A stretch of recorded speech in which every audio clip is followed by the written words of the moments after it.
Good morning, सुप्रभात। आप देख रहे हैं मनी नाइन। मैं हूं संदीप ग्रोवर। ओपनिंग बज में आपका बहुत बहुत स्वागत है। बहुत इंपॉर्टेंट दिन है। इंपॉर्टेंट दिन इसलिए है क्योंकि 7 दिन से लगातार इंडियन मार्केट्स में तेजी हो रही है और उसके साथ साथ आज है मंथली एक्सपायरी का दिन। तो उस लिहाज से ये जो दिन है हमारे लिए बहुत खास हो जाता है क्योंकि पूरे महीने की जो पोजीशंस होती हैं वो अनवाइंड होती हैं, या तो फिर स्क्वायर ऑफ होती हैं या फिर कैरी फॉरवर्ड होती हैं। तो उस लिहाज से आज के दिन वॉल्यूम वाइज भी देखा जाए तो वायदा बाजार में बहुत ज्यादा एक्शन देखने को मिलता है। तो 7 दिन की तेजी के बाद अब क्या हमारे मार्केट्स 8वें दिन भी मजबूती के साथ कारोबार करेंगे?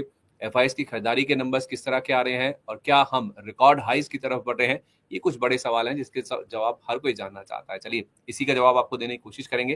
पहले देखिए कल हमारे मार्केट्स में किस तरह का एक्शन देखने को मिला, कैसे क्लोजिंग देखने को मिली। 7वें दिन लगातार मजबूती थी और 7 दिनों में ऑलमोस्ट 1900 पॉइंट की तेजी निफ्टी में देखने को मिल चुकी है। 6000 अंकों से ज्यादा की तेजी सेंसेक्स भी दिखा चुका है।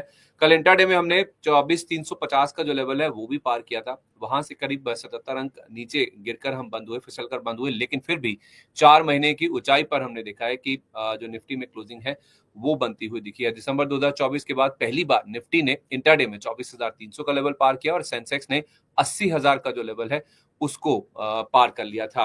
ओवरऑल हायर लेवल से हम गिरे, लेकिन फिर भी निफ्टी 115 अंक, सेंसेक्स 521 अंक चढ़कर बंद हुए। और बैंक निफ्टी में जरूर हमने देखा कि आधे % से ज्यादा की गिरावट थी।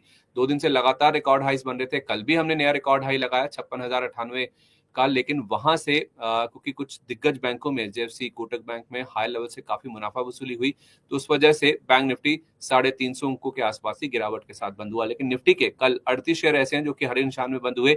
आईटी का दिन था माफ कीजिए, आईटी इंडेक्स कल 4% से ज्यादा चढ़ा। तो कंट्रीब्यूशन वाइज देखें, अगर आप पॉइंट वाइज कंट्रीब्यूशन देखें तो इन्फोसिस, एचसीएल टेक, टीसीएस, 3 दिग्गज आईटी स्टॉक्स हैं, इनका ही इंडेक्स में सबसे ज्यादा कंट्रीब्यूशन था। परसेंटेज वाइज भी देखें तो HCL tech, tech Mahindra, Tata motors, Wipro, Infosys, 4 stocks तो 5 में से आईटी के ही है जो कि कल टॉप निफ्टी गेनर्स में शामिल थे। गिरावट में नीचे खींचने में जो काम कर रहे थे वो बैंक से, जैसे मैंने कहा, कोटक बैंक हुआ, एचडीएफसी बैंक हुआ, ये कल निफ्टी के टॉप लूजर्स में शामिल थे। इसके अलावा ग्रासिम, सरकारी बैंकों में एसबीआई और उसके साथ साथ आयशर मोटर्स, क्योंकि कुछ हाई एंड बाइक्स के ऊपर ड्यूटी कम करने के ऊपर सरकार विचार कर रही है, ऐसी खबरें थी, तो उसका इंपैक्ट हमने आयशर मोटर्स के स्टॉक पर बनता हुआ दिखा। तो बैंकिंग, फाइनेंशियल और मीडिया को छोड़ दीजिए, एनएससी के तमाम बाकी जो सेक्टर्स हैं वो कल हरे निशान के साथ बंद हुए। आईटी लीड कर रहा था, जैसे मैंने कहा, 4.5% के गेंस से auto, capital markets, pharma, realty, MNC index, इनमें कल ज्यादा उछाल देखने को मिल रहा था। एचसीएल टेक में जो नतीजों के बाद इंपैक्ट बना और पूरा इंडेक्स जो 4.5% के आसपास उछला, 9 महीने में एक दिन की सबसे बड़ी तेजी कल हमने आईटी इंडेक्स में बनती हुई देखी। एडवांस डिक्लाइन ऑलमोस्ट 1:1 का था। Mid cap index 1.25%, small cap index 1.4% चढ़ के बंद हुए।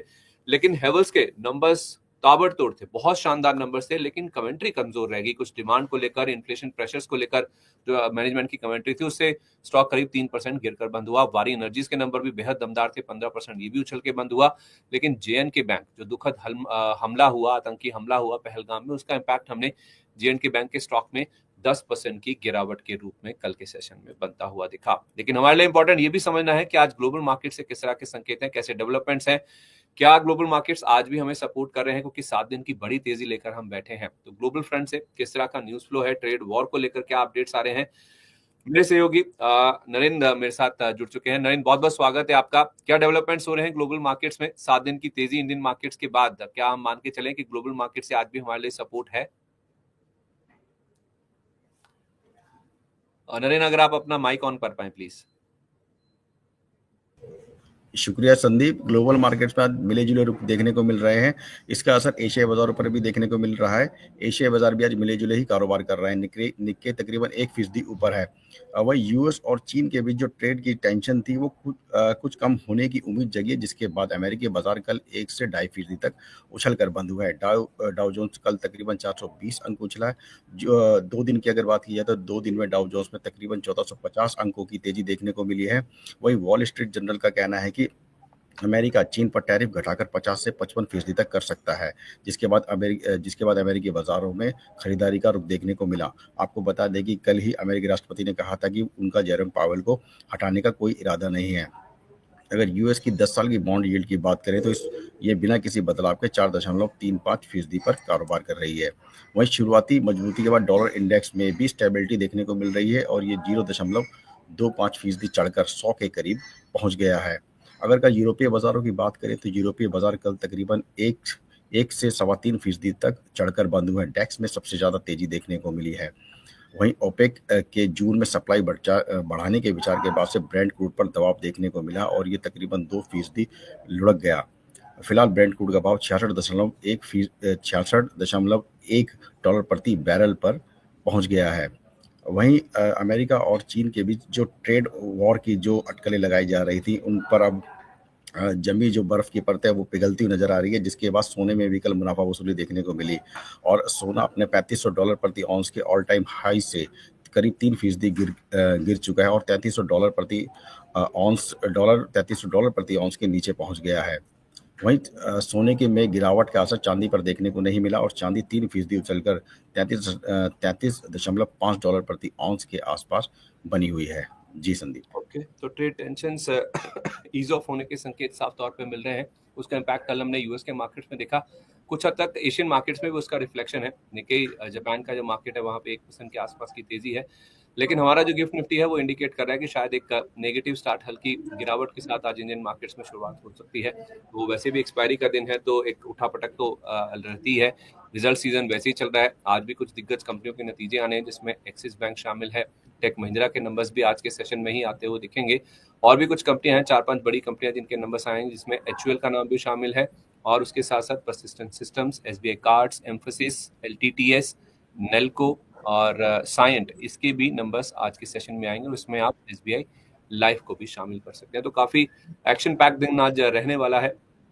बहुत शुक्रिया नरेंद्र, ये पूरा अपडेट हम तक पहुंचाने के लिए। चलिए अब समझते हैं कि हमारे इंडियन मार्केट्स में आज किस तरह का एक्शन देखने को मिल सकता है, कौन से लेवल्स इंपॉर्टेंट है।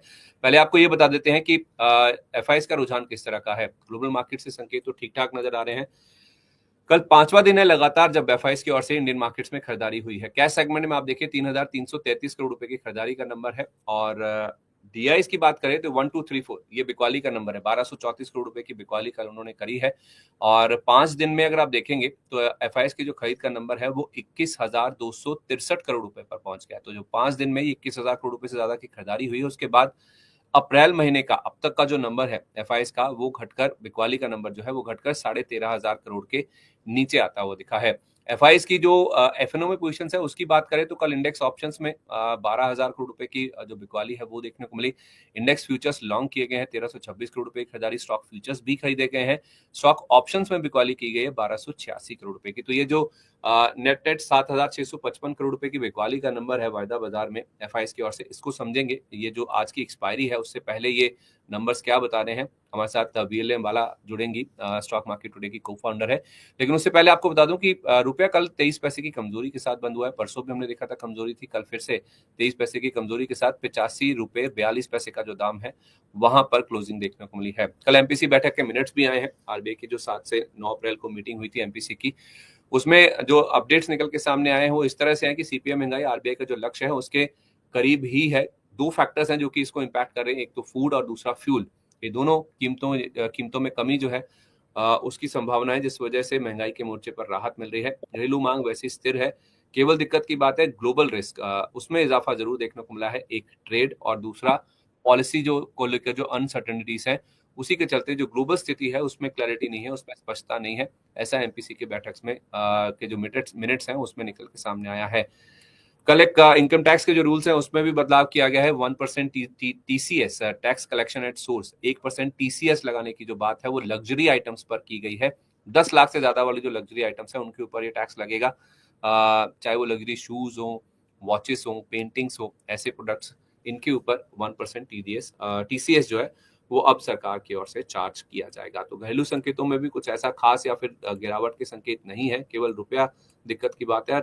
ग्लोबल फ्रंट पे भी स्थिति काफी अच्छी नजर आ रही है। लेकिन दिक्कत की बात यह है कि आज एक्सपायरी का दिन है, ट्रेड हैवी दिन होता है, वॉल्यूम्स काफी ज्यादा रहते हैं, उठापटक काफी ज्यादा रहती है। तो आज के दिन आपको कैसे रणनीति बनानी है, चलिए अब चलते हैं। वीएलएम वाला हमारे साथ जुड़ चुके हैं। मैम बहुत स्वागत है आपका, very good morning. Good morning Grover ji, good morning everyone.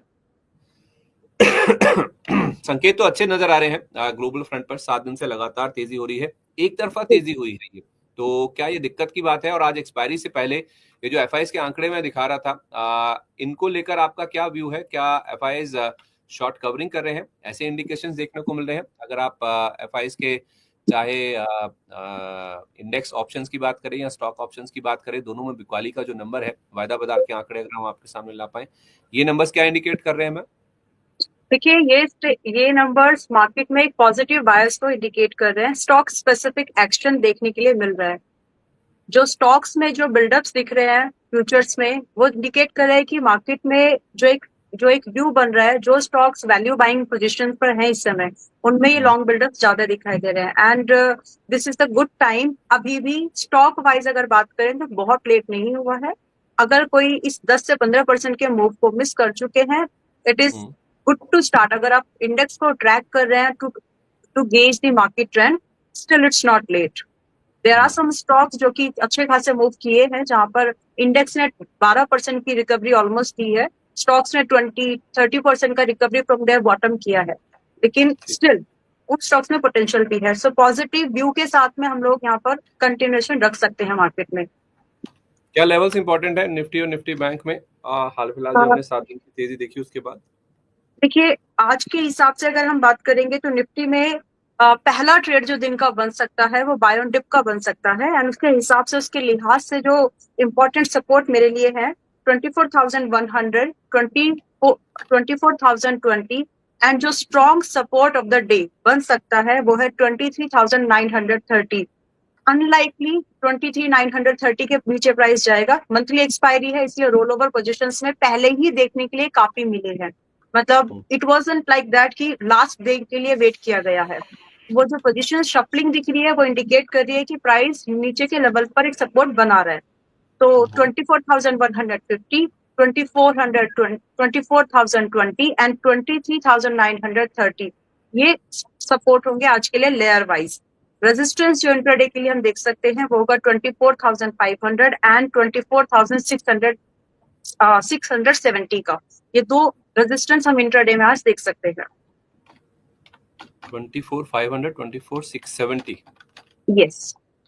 तो आप कह रहे हैं कि गिरावट पर ये जो सपोर्ट लेवल्स आपने बताए हैं, इन सपोर्ट लेवल्स के आसपास खरीदारी करें तो ज्यादा बेटर है। यस, आज का जो दिन है वो बाय ऑन डिप का बन सकता है, रादर कि हमें बहुत ऊंचे लेवल मिले सेल ऑन राइज के लिए। ट्रेडिंग के मायने से ये मैं बात कर रही हूँ। इनफैक्ट एक और स्ट्रैटेजी है, अगर आप इंडेक्स में लगाना चाहें आज के दिन के लिए, it's not going to be intraday, ये एक पोजिशनल व्यू बनेगा, क्योंकि वो ऐसा प्राइस एक्शन अभी बन रहा है। So we can discuss it now. In fact 12 बजे के आसपास अगर आपका, can I discuss it now? Please please. Okay, 12 बजे के आसपास अगर हमारा मार्केट कल की रेंज में ही क्लोज है, मैं एक रेंज बताती हूँ। फॉर एग्जाम्पल, अगर हम 24,100 और 24,400 के अंदर ही है at 12 PM, close to 12 PM, तो हम अगले वीक के लिए at the money call and put को बाय कर सकते हैं, क्योंकि एक रेंज में यहाँ पर एक अच्छे पॉइंट्स मिलने की पॉसिबिलिटीज है। इंडिया विक्स रिड्यूस हो रहा है, तो प्रीमियम जो है थोड़े थोड़े श्रिंक होना शुरू हो चुके हैं। सो जो नॉर्मल स्ट्रैडल्स हैं वो काम कर जाएंगे। तो यहाँ पर हम लॉन्ग जा सकते हैं एट द मनी स्ट्रैडल में, which is eight the money call and put, same time पर बाय करना होता है। एंड यहाँ पर एक पोजिशनिंग हमें नेक्स्ट वीक के लिए बना सकते हैं। कंडीशन सिर्फ एक है कि 12 बजे तक आज के दिन में हम लोग कल की जो रेंज ऑफ द है विच इज 24,100, 24,400, इसी रेंज के अंदर हो। So this strategy gonna work. तो कौन सी स्ट्राइक का कॉल पुट लेना है निफ्टी का? जिस भी समय पर, उस समय आपका 12 बजे पर प्राइस है। मैं एज्यूम कर रही हूँ कि प्राइस मान लीजिए 24,200 पर है, तो 24,200 की कॉल पुट लेनी है। 24,100 पर है तो 24,100 लेना है। 24,300 है तो 24,300 लेना है। तो आप कह रहे हैं कि एटीएम कॉल एंड पुट उस समय ले लेना है, तो कोई स्टॉप लॉस, कोई टारगेट उस समय फिर कुछ ऐसा रख के चलना है, या फिर कवर्ड है ये कवर्ड है, लेकिन इसमें target placing and stop loss उस समय जो भी प्रीमियम आपका आता है, मतलब मैं ये देख सकती हूँ कि प्रीमियम जो होगा लगभग आपका टोटल 350 से 400 की रेंज में होगा, total of both strikes. And जो टारगेट आप यहाँ पर टोटल होगा दोनों का लगभग, उस समय हम एक बार बात भी कर लेंगे। मैं अगर स्टॉप पर रही उस समय और ये मोमेंटम बन रहा है, तो एक समय में उस समय हो सकता है कि मैं एग्जैक्ट नंबर्स भी शेयर करूं। बट टेंटेटिवली लगभग दोनों स्ट्राइक्स की जो कॉस्ट है 350 से 400 के बीच में होगी। एंड उसके बाद में हमारा टारगेट पहला 500, 550, 600, 650 इतने ही टारगेट होंगे। स्टॉप लॉस जो हम लोग यहाँ पर मेंटेन करेंगे टोटल कॉस्ट का 120-130 पॉइंट का माइनस टोटल कॉस्ट में से हम ये एज्यूम करके चल सकते हैं, and it is very likely to perform. मैं रिपीट कर देता हूँ कि आप कह जी। रहे हैं कि 12 बजे के आसपास अगर निफ्टी 24,100 से 24,400 इस रेंज में कहीं भी हो, उस समय हाँ। जो भी प्रिवेलिंग प्राइस होगा उसकी एट द मनी, यानी कि उसी स्ट्राइक का जो आप कॉल और पुट दोनों ले लीजिए, 350 से 400 रुपए आपकी कॉस्ट बनेगी, 500, 550, 600 ये आपके टारगेट होंगे ऊपर की तरफ कंबाइंड दोनों के, और स्टॉप लॉस जो आपका होगा 120 पॉइंट नीचे, जहां भी आपने लिया है वहां से 120 पॉइंट नीचे का आपको स्टॉप लॉस रखना है। अगर 120 पॉइंट नीचे कलेक्टिव आपका जो प्रीमियम है वो नीचे आ जाता है, फिर आपको उससे निकल के चलना है, फिर आपको इस स्ट्रेटजी से बाहर हो जाना है। ठीक है मैम, आई थिंक जो आपने बोला मैंने उसको सही से नोट किया है। एग्जैक्टली। ठीक है, परफेक्ट है। बैंक निफ्टी के लेवल्स भी बता दीजिए, फिर स्टॉक स्पेसिफिक बात करते हैं। जी, बैंक निफ्टी के लिए आज के इम्पोर्टेंट लेवल है, देखिए बैंक निफ्टी में थोड़ा सा डिफरेंट है व्यू। यहाँ पर निफ्टी में हम लोग बाय ऑन डिप कर रहे हैं, लेकिन बैंक निफ्टी थोड़ा ओवरबॉट है as compare to Nifty, and जो पैटर्न है वो बेरिश एनगल्फिंग यानी एक बेरिश पैटर्न को दिखा रहा है। तो यहाँ पर हमारे लिए जो सपोर्ट है 54,700 एंड 54,500। अगर मुझे 54,500 के पास प्राइस मिलता है तो यहाँ से बाय का ट्रेड बनता है, ना कि फर्दर ब्रेकडाउन का ट्रेड। वन रेजिस्टेंस जो होंगे 55,800 एंड 55,950। बाय चांस हम 55,900 या फिर 56,000 के पास ही ओपन हो रहे हैं दिन के किसी भी टाइम में, अगर हम वहां पर जाकर के हिट भी कर रहे हैं तो वहां से एक इंट्राडे का ट्रेड, छोटा ट्रेड डे हाई के एसएल के साथ में यहाँ पर एक एक सेल का ट्रेड भी बन सकता है। सो इस मायने से 55,800 पहला सपोर्ट, 55,800 पहला रेजिस्टेंस एंड 55,950 दूसरा रेजिस्टेंस होगा of the day. Support 54,700 and 54,500। ठीक है, तो आप कह रहे हैं कि गिरावट पर नीचे में खरीदारी करनी है बैंक निफ्टी में।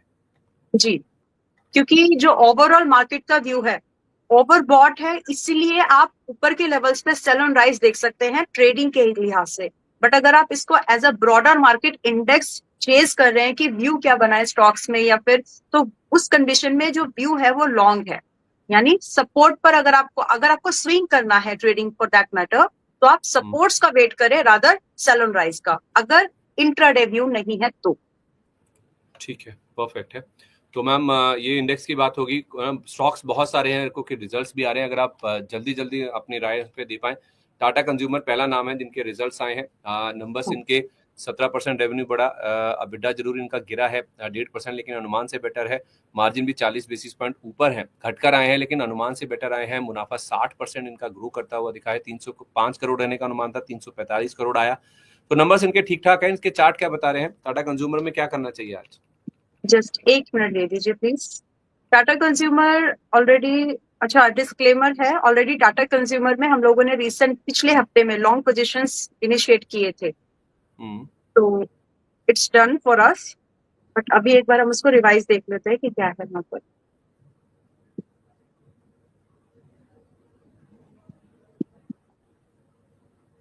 ओके, टाटा कंज्यूमर स्टिल, देखिए इसका जो ब्रांड का जो इम्पैक्ट है ना, मोनोपोली या फिर आप जो भी इसको कहना चाहें, वो इस स्टॉक में आगे परफॉर्मेंस में दिखेगी।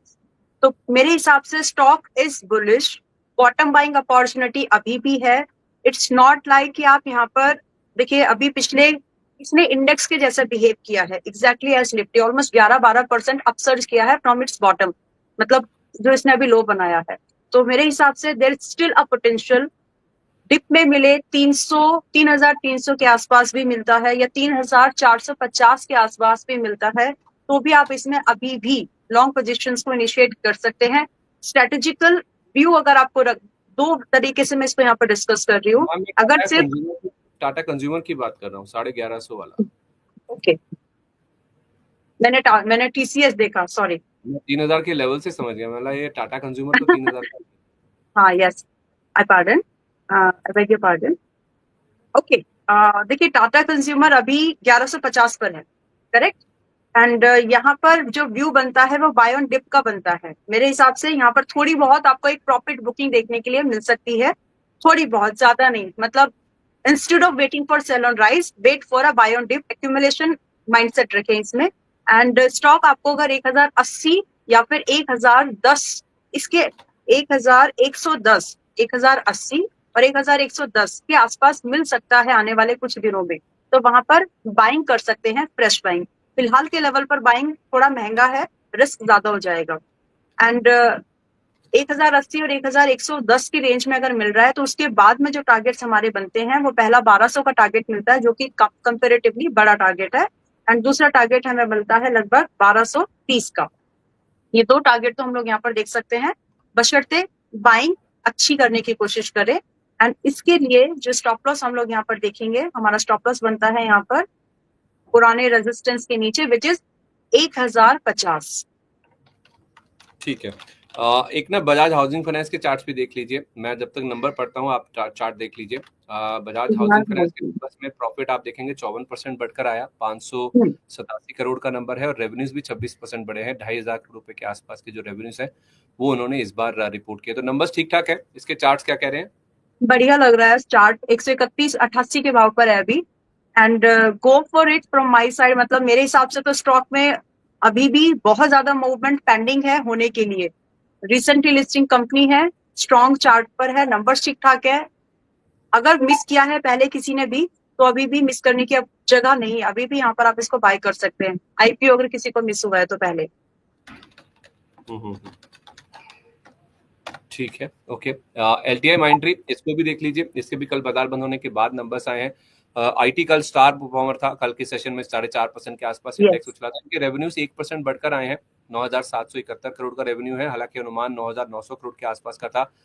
डॉलर रेवेन्यू 113.9 करोड़ डॉलर रहने का अनुमान था इनका, और एबिट में हमने देखा है 1.2% की बढ़त आई, 1,345 करोड़ का नंबर आया, 1,381 करोड़ रहने का अनुमान था। मार्जिन 14% रहने का अनुमान था, फ्लैट रह गए 13.8% पर। मुनाफा इनका 3.8% बढ़कर 1,128 करोड़ आया, 1,138 करोड़ रहने का अनुमान था।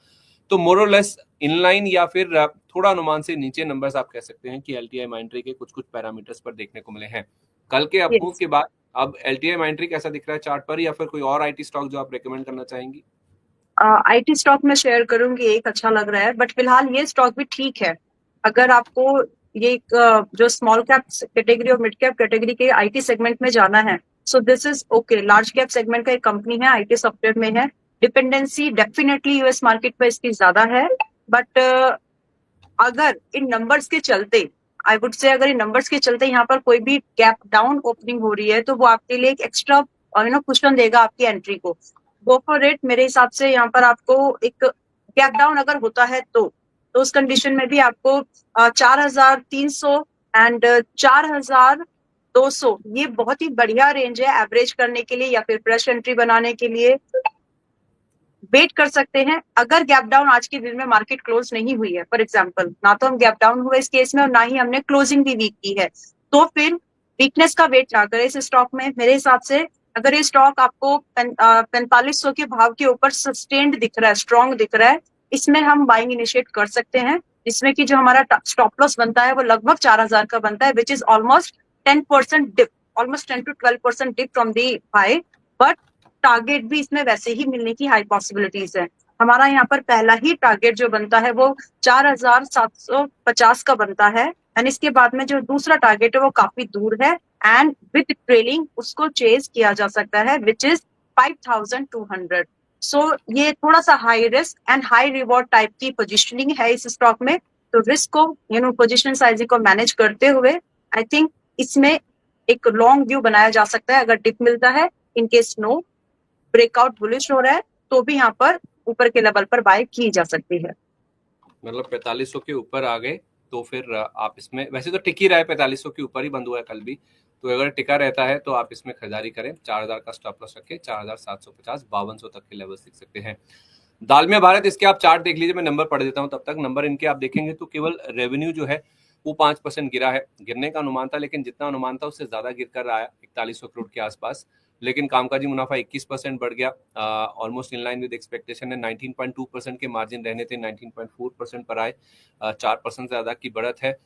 300 करोड़ रुपए के आसपास मुनाफा रहने का अनुमान था, 439 करोड़ रुपए का नंबर आया, 37% इनका मुनाफा भी बढ़ता हुआ दिखा है। तो रेवेन्यू को छोड़ दें तो बाकी सारे पैरामीटर्स पर नंबर ऑलमोस्ट इन लाइन या फिर बेटर देन एक्सपेक्टेड है। दालमिया भारत के चार्ट्स बता रहे हैं।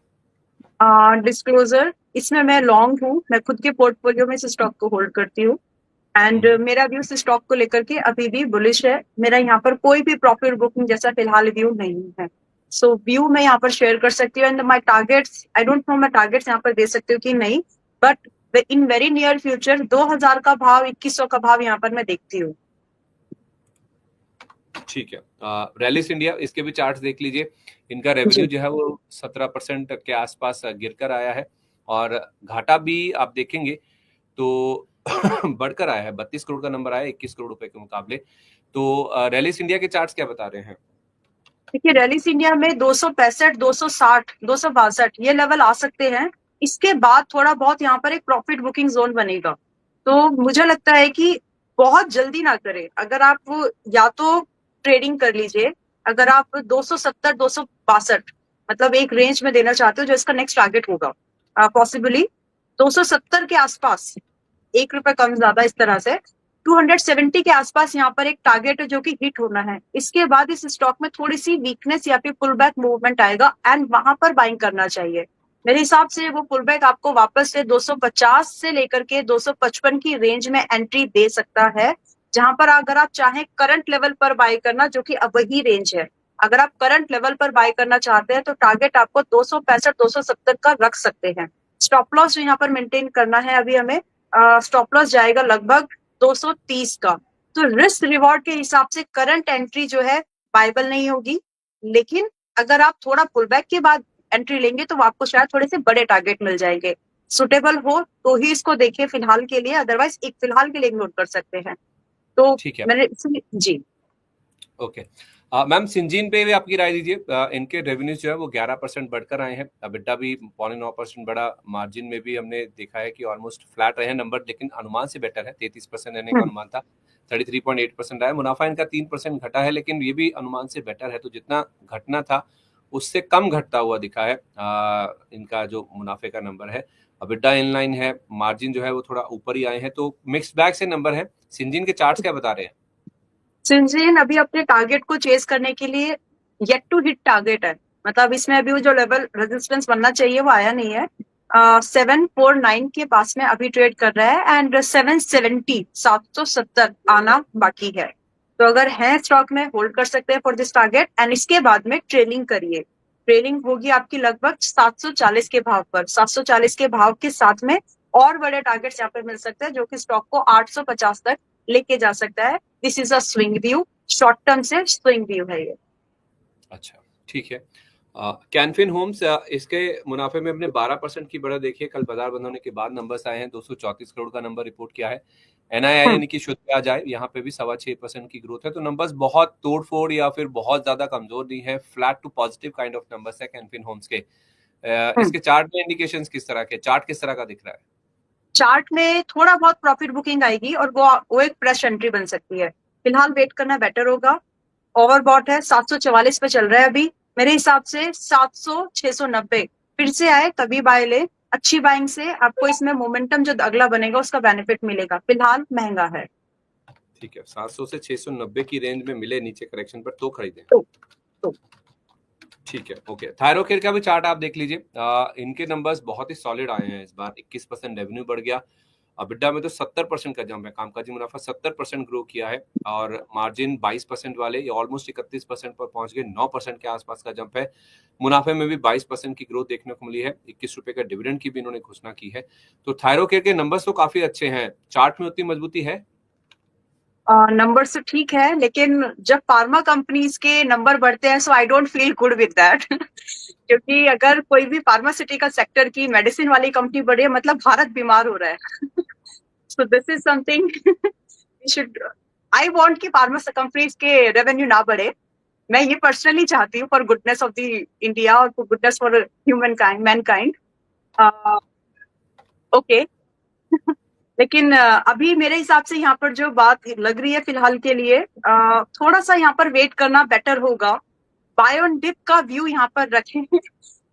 अभी भी यहाँ पर जो एक व्यू बनता है वो बाय ऑन डिप का बनता है and I would give a buy rating to this stock but in the range of 720 and 735। Current price 770 का है, फिलहाल अवॉइड करें। 740, 730 के आसपास ही मिलता है, मतलब 720, 740 फ्लैट सिंपल कर लेते हैं। 720 740 पे मिले तो बाई कर सकते हैं, अदरवाइज इग्नोर करें, जिसमें कि हमारा जो स्टॉप लॉस मेंटेन करना है, स्ट्रिक्ट स्टॉप लॉस, वो जाता है आपका 660 का, बड़ा स्टॉप लॉस है कंपैरेटिवली। लेकिन टारगेट भी अगर आप इसको होल्ड करेंगे तो आपको वैसे ही मिल सकते हैं। डिपेंडेंसी, थायरो केयर अपने सेक्टर में लीड करती है, अपनी इंडस्ट्री में लीड करती है, इसका एक क्या बोलते हैं, मोनोपोली स्टॉक है।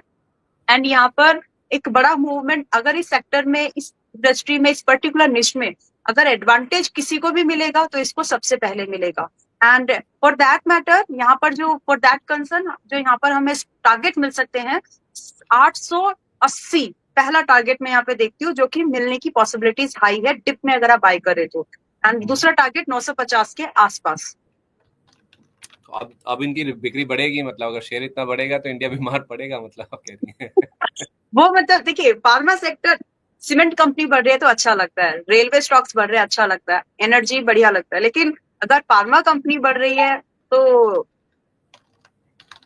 वही है फिर, मतलब it's not a good sign for us. Economy की या फिर हमारे नेशन की जो हेल्थ है उसकी सिचुएशन सही नहीं है, मतलब जो लोग हैं जो रहते हैं उनके लिए दिक्कत की बात है, ये साफ तौर पे इंडिकेशन है इसका। खैर अदानी ग्रीन, इस पे भी अपनी राय दीजिए। रिजल्ट्स के अलावा कुछ कंपनियां खबरों के चलते भी फोकस में है। तो इनकी एक सब्सिडरी है जिसने यूपीपीसीएल यानी कि Uttar Pradesh power corporation limited के साथ एक पावर परचेज एग्रीमेंट साइन किया है। पम्प्ड हाइड्रो स्टोरेज प्रोजेक्ट से 1250 मेगावाट सप्लाई के लिए करार किया गया है। अदानी ग्रीन किस तरह का लग रहा है आपको, हाल फिलहाल जो तेजी हुई है मार्केट्स में उसके बाद? अभी भी मेरे इस पर व्यू बुलिश ही है। मेरे ख्याल से हम लोगों ने इसको पिछले 2 हफ्ते भी ट्रैक किया है और डिस्कस किया है। एंड अच्छा, again a disclosure, Adani green में पिछले हफ्ते हम लोगों ने लॉन्ग पोजीशन फ्यूचर्स में इनिशिएट किए हैं एंड वी गॉट आवर टीजीज, लेकिन अभी भी हमारा व्यू यहाँ पर बुलिश है। तो यहाँ पर अभी भी बाय ऑन डिप का ही मेरा व्यू है। 950 952 पर अभी चल रहा है, विच इज 952 अभी चल रहा है। एंड स्टॉप लॉस यहाँ पर अगर किसी को मेंटेन करना है, ट्रेलिंग स्टॉप लॉस, तो पुराना जो सपोर्ट है विच इज 870, यहाँ पर कर लीजिए, पुराने सपोर्ट के भी थोड़ा सा नीचे ही है। 870 के पास रखे अपना stop loss and do expect a target over the period of 3 and 6 month. पहला टारगेट जो आपको मिल सकता है वो होगा लगभग 1050 एंड दूसरा टारगेट और भी दूर है विच इज 1180। ये 2 टारगेट मिलने की पॉसिबिलिटीज हाई है। स्टॉप लॉस मेंटेन करें और वेट करें। 3 से 4 महीने के लिए अभी खरीदना है? 3 से 6 महीने बिल्कुल खरीद सकते हैं। मेरा व्यू, मतलब आई सी पोटेंशियल इन दिस, मतलब अभी भी ये बुलिश है। पीई वाइज देखेंगे तो थोड़ा महंगा लग जरूर रहा है, लेकिन अभी भी यहाँ पर वो जो फॉर्मेशन ऑफ प्राइस है, जो एडवांटेज ऑफ इसको मिल सकता है हमारे सोलार सेगमेंट को, स्पेसिफिकली इंडिया। वारी के बाद ये कंपनी भी बड़ा रोल प्ले करती है। टाटा जो एनर्जी सेगमेंट में, टाटा पावर, अदानी एंड वारी, ये 3 बड़े नाम हैं और इनको ही, इन्हीं में डिस्ट्रीब्यूट होना है वो।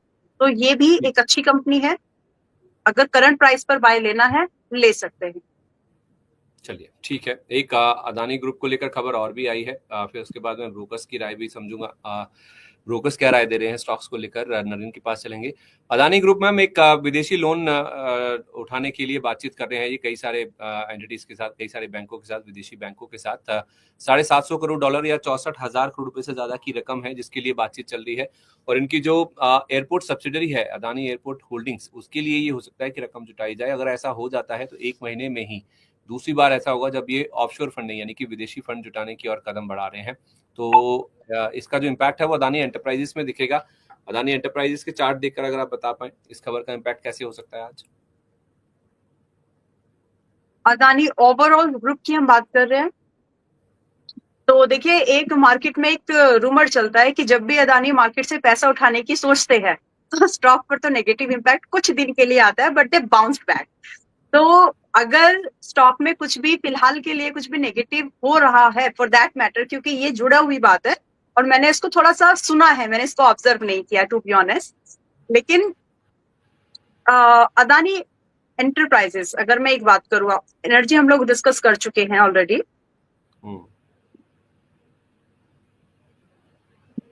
Now take a look to the Adani Enterprises. This is also forming a bottom. बहुत कंसोलिडेशन रेंज में ये है, अभी भी RSI 60 के पास है। मतलब अगर किसी को विश्वास है इनके काम करने के तरीके पर तो फिलहाल प्राइस इंडिकेट कर रहा है कि छोटे स्टॉप लॉस में एक बड़ी रैली मिल सकती है। मैं इनको इसी वर्ड में इसको एक्सप्लेन करना चाहती हूँ। छोटे रिस्क पर एक बड़े टारगेट्स मिल सकते हैं विच में गो 1:1, 2, 3 इस तरह के रिवॉर्ड यहाँ पर मिल सकते हैं। डेफिनेटली ये होल्डिंग व्यू होगा। मैं यहाँ पर कम से कम 1 से 2.5 साल का व्यू देखती हूँ इस कंपनी के स्टॉक्स में। अदानी ग्रीन हो गया, शॉर्ट टर्म मिड टर्म मैंने अभी डिस्कस किया है। अदानी एंटरप्राइजेस 2450 के पास में है, इसका पेरेंट कंपनी है, बड़ा तो यही है। तो 2450 के आसपास भी ये अच्छी बाइंग है। अगर आपको डिप मिलता है थोड़ा पार्ट्स में एवरेज कर ले, लेकिन टारगेट के लिए आप वेट कर सकते हैं, जिसमें पहला ही टारगेट 2700, मतलब बड़े टारगेट्स मिलने की पॉसिबिलिटी है। 2700, 3000, फिर एक बड़े लीप्स में आपको इसमें गेन मिलेंगे। तो ओवरऑल ग्रुप की अगर मैं बात करूं, I am bullish. Current level उतने महंगे नहीं है कि अवॉइड करना चाहिए।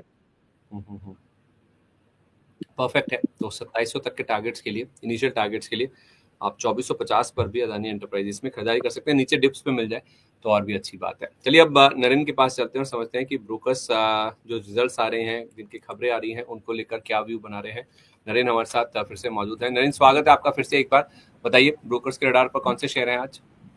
जी शुक्रिया संदीप। रिजल्ट आने के बाद से ब्रोकर्स की राय आनी भी शुरू हो जाती है। कल टाटा कंज्यूमर के नतीजे आए हैं। टाटा कंज्यूमर पर भी ब्रोकर्स ने अपनी राय दी है। सिटी ने टाटा कंज्यूमर पर बाई की रेटिंग दी है और 1325 का टारगेट दिया है। वहीं सीएलएसए और जेफरीज ने होल्ड की रेटिंग दी है। सीएलएसए ने 1044 का टारगेट दिया है तो जेफरीज ने 1100 रुपये का टारगेट टाटा कंज्यूमर पर दिया है। वहीं बजाज हाउसिंग फाइनेंस पर एचएसबीसी ने रिड्यूस की रेटिंग दी है और 100 रुपये का टारगेट दिया है। इसी तरह बजाज फाइनेंस पर मॉर्गन स्टैनली ने ओवरवेट रेटिंग देते हुए 10,500 रुपये का टारगेट दिया है। वहीं मॉर्गन स्टैनली ने कैनफिन होम्स पर ओवरवेट रेटिंग देते हुए 800 रुपये का टारगेट दिया है। इसी तरह मॉर्गन स्टैनली ने डालमिया भारत पर अंडरवेट रेटिंग दी है और 1650 रुपये का टारगेट दिया है। ओके, ठीक है। ये ज़्यादातर वही कंपनी जिनके नतीजे आए हैं। केवल एक बजाज फाइनेंस ऐसा है जिसके रिजल्ट्स नहीं आए हैं। तो बजाज फाइनेंस पे मैम एक बार आपकी राय दे दीजिए। 10,500 तक के जो टारगेट्स हैं उसकी बात हो रही है। कुछ हमारे साथ एक्सपर्ट जुड़ते हैं, वो तो 12,000 तक की भी बात कर रहे हैं। आपके हिसाब से कहाँ तक जाता है वो दिख रहा है आपको बजाज फाइनेंस? बजाज फाइनेंस देखिए हर डिप पर बाइंग लायक स्टॉक है, बट अभी महंगा है। करंट लेवल इसका है 9,323 करंट प्राइस है। एंड मैं यहाँ से थोड़ा बहुत ही सही लेकिन एक प्रॉफिट बुकिंग देखती हूँ, जो कि कम से कम आपको, मतलब अगर ये 9,450 या 60 पर भी जाता है तो भी वहां से एक सेल ऑन राइज या फिर डिप का वेट करना बेटर एक स्ट्रेटेजी होगी। मेरे हिसाब से जो टारगेट यहाँ पर है, पहले भी टारगेट मैंने डिस्कस किया था 9,000 के पास, जो कि हिट हो चुका है। एंड उसके बाद के टारगेट अभी भी और है, but wait for a dip अगर फ्रेश बाइंग कर रहे हैं। पोजीशन अगर ऑलरेडी होल्ड है तो जो ट्रेलिंग आपको मुझे जहां तक याद है 7,200 के आसपास का ट्रेलिंग बताया था। Now you can shift it a little up. अब आप इसको यहाँ पर ट्रेलिंग कर सकते हो 8,000 पर, बट होल्ड करें। फ्रेश बाइंग करना है तो वेट करें, और वेट आपको करना है लगभग 8,700 8,500 के भाव के लिए। ठीक है, तो डिप्स का वेट करें। बजाज हाउसिंग फाइनेंस थोड़ा नीचे अगर मिलता है आपको 8,500 के आसपास, फिर आपका 8,000 का स्टॉप लॉस होगा। वहां पे आप चाहें तो जरूर खरीदारी करके चल सकते हैं। जी हाँ, कुछ कह रही हैं आप? जी, और बजाज हाउसिंग फाइनेंस जो है, देखिए अभी कुछ रिपोर्ट, एग्जैक्ट नंबर मुझे अभी एग्जैक्ट याद नहीं है, लेकिन अभी थोड़े दिन पहले एक रिपोर्ट आई थी कि भारत का जो लोन है, पर्सनल लोन सेगमेंट बहुत बढ़ रहा है। और ये जो बजाज फाइनेंसिंग है, ये इसी सेक्टर को, इसी मार्केट को कैप्चर करते हैं। जो सैलरीड पीपल है, पर्सनल लोन छोटी छोटी चीजों के लिए या फिर इमीडिएट नीड्स के लिए लेते हैं, उस मार्केट का ट्रेंड भी बढ़ रहा है एंड ये उसको उसको डील करता है। और ये ट्रेंड बढ़ेगा, तो इसकी वजह से इसके जो रेवेन्यूज आने वाले समय में भी वो इंक्रीज होंगे, डिक्रीज वाला जैसा नहीं है। Similar to I should say IndiGo का पैटर्न भी वैसा ही है। ठीक है, परफेक्ट है मैम। ओके, इस बीच बाजार की शुरुआत हो चुकी है। 44 पॉइंट नीचे निफ्टी 24,300 के नीचे खुला है और 137 पॉइंट का ड्रॉप आपको सेंसेक्स पे नजर आएगा। 80,000 के नीचे हम खुले हैं। कल आधा % से ज्यादा निफ्टी बैंक गिरा था। आज भी आप देखिए 1/4% से ज्यादा गिरकर 200 पॉइंट की गिरावट है। 55,174 का लेवल है जहां पे आज हमने शुरुआत करी है। निफ्टी आईटी कल की 4.5% के अपमूव के बाद आज हल्की पॉजिटिविटी के साथ खुला है। 25 पॉइंट के गेन्स है, लेकिन स्मॉल कैप इंडेक्स में आप देखिए आज हमने गिरावट के साथ शुरुआत देखी है। हल्की सही लेकिन गिरावट के साथ शुरुआत हुई है और मिड कैप इंडेक्स की जहां तक बात है तो एकदम सपाट आपको फिलहाल नजर आएगा। तो बाजार आज चूंकि एक्सपायरी का दिन है, मंथली एक्सपायरी का दिन है, तो थोड़ा सा एक दिशा की तलाश में है। बड़े गेंस के साथ हम ऑलरेडी बैठे हैं और उसके बाद आज एक हल्की गैप डाउन ओपनिंग हमने इंडियन मार्केट्स के लिए देखी है, लेकिन 50 पॉइंट के आसपास की ही कमजोरी है निफ्टी में, जहां हम 1900 पॉइंट की तेजी देख चुके हैं पिछले 7 सेशंस में। आज 50 पॉइंट के आसपास की गिरावट के साथ शुरुआत हुई है। कुछ स्टॉक्स अगर हम देखें जहां पे ज्यादा इंपैक्ट देखने को मिल रहा है या फिर नतीजों का इंपैक्ट है, तो उसमें हमें पहले तो जो बजाज हाउसिंग फाइनेंस है उसको ही देखना चाहिए कि वहां पे नंबर्स का इंपैक्ट किस तरह से। 3.25% के अपमूव के साथ इस स्टॉक में हमने देखा है आज के सेशन में जो शुरुआत है वो देखने को मिली है। टाटा कंज्यूमर एक बड़ा नंबर है जिसका रिएक्शन आज हमें देखने को मिल रहा है मार्केट में, और ये स्टॉक देखिए 3.25% की गिरावट के साथ आज के सेशन में वो दिखा है। एलटीआई माइंट्री की जहां तक बात है तो नंबर्स इनके मोर और लेस इनलाइन या फिर एक्सपेक्टेड लाइंस पे थे। 1% की गिरावट यहाँ पे भी देखने को मिले, क्योंकि कल की बड़ी तेजी के बाद थोड़ा सा रिस्पाइट हम देख रहे हैं कि आज आईटी स्टॉक्स में भी देखने को मिल रहा है। और दालमिया भारत नंबर्स यहाँ पे मजबूत है, रेवेन्यू को छोड़ दीजिए बाकी सारे फ्रंट पर नंबर अच्छे हैं। स्टॉक में अब देखिए 4% से ज्यादा की अपमूव के साथ आज के सेशन में शुरुआत हुई है। रैलीज इंडिया, इनका रेवेन्यू भी गिरा है, इनका घाटा भी बढ़कर आया है, तो नंबर्स में आप देखेंगे तो नेगेटिविटी आपको दिख ही रही थी। और देखिए स्टॉक 6% की बड़ी गिरावट के साथ आज के सेशन में खुलता हुआ दिखा है। सिंजिन इंटरनेशनल बहुत ही मिक्स बैग नंबर्स हमने देखे हैं, और जो रिएक्शन रिजल्ट वो देखिए 10% के डिक्लाइन, बिल्कुल बड़ी गिरावट आज देखिए आप इस स्टॉक में देखने को मिली है। तो मुनाफा इनका 3% ही गिरा था, मार्जिन भी आप देखिए 33% के आसपास के रहने चाहिए थे, 33.8% के आए हैं।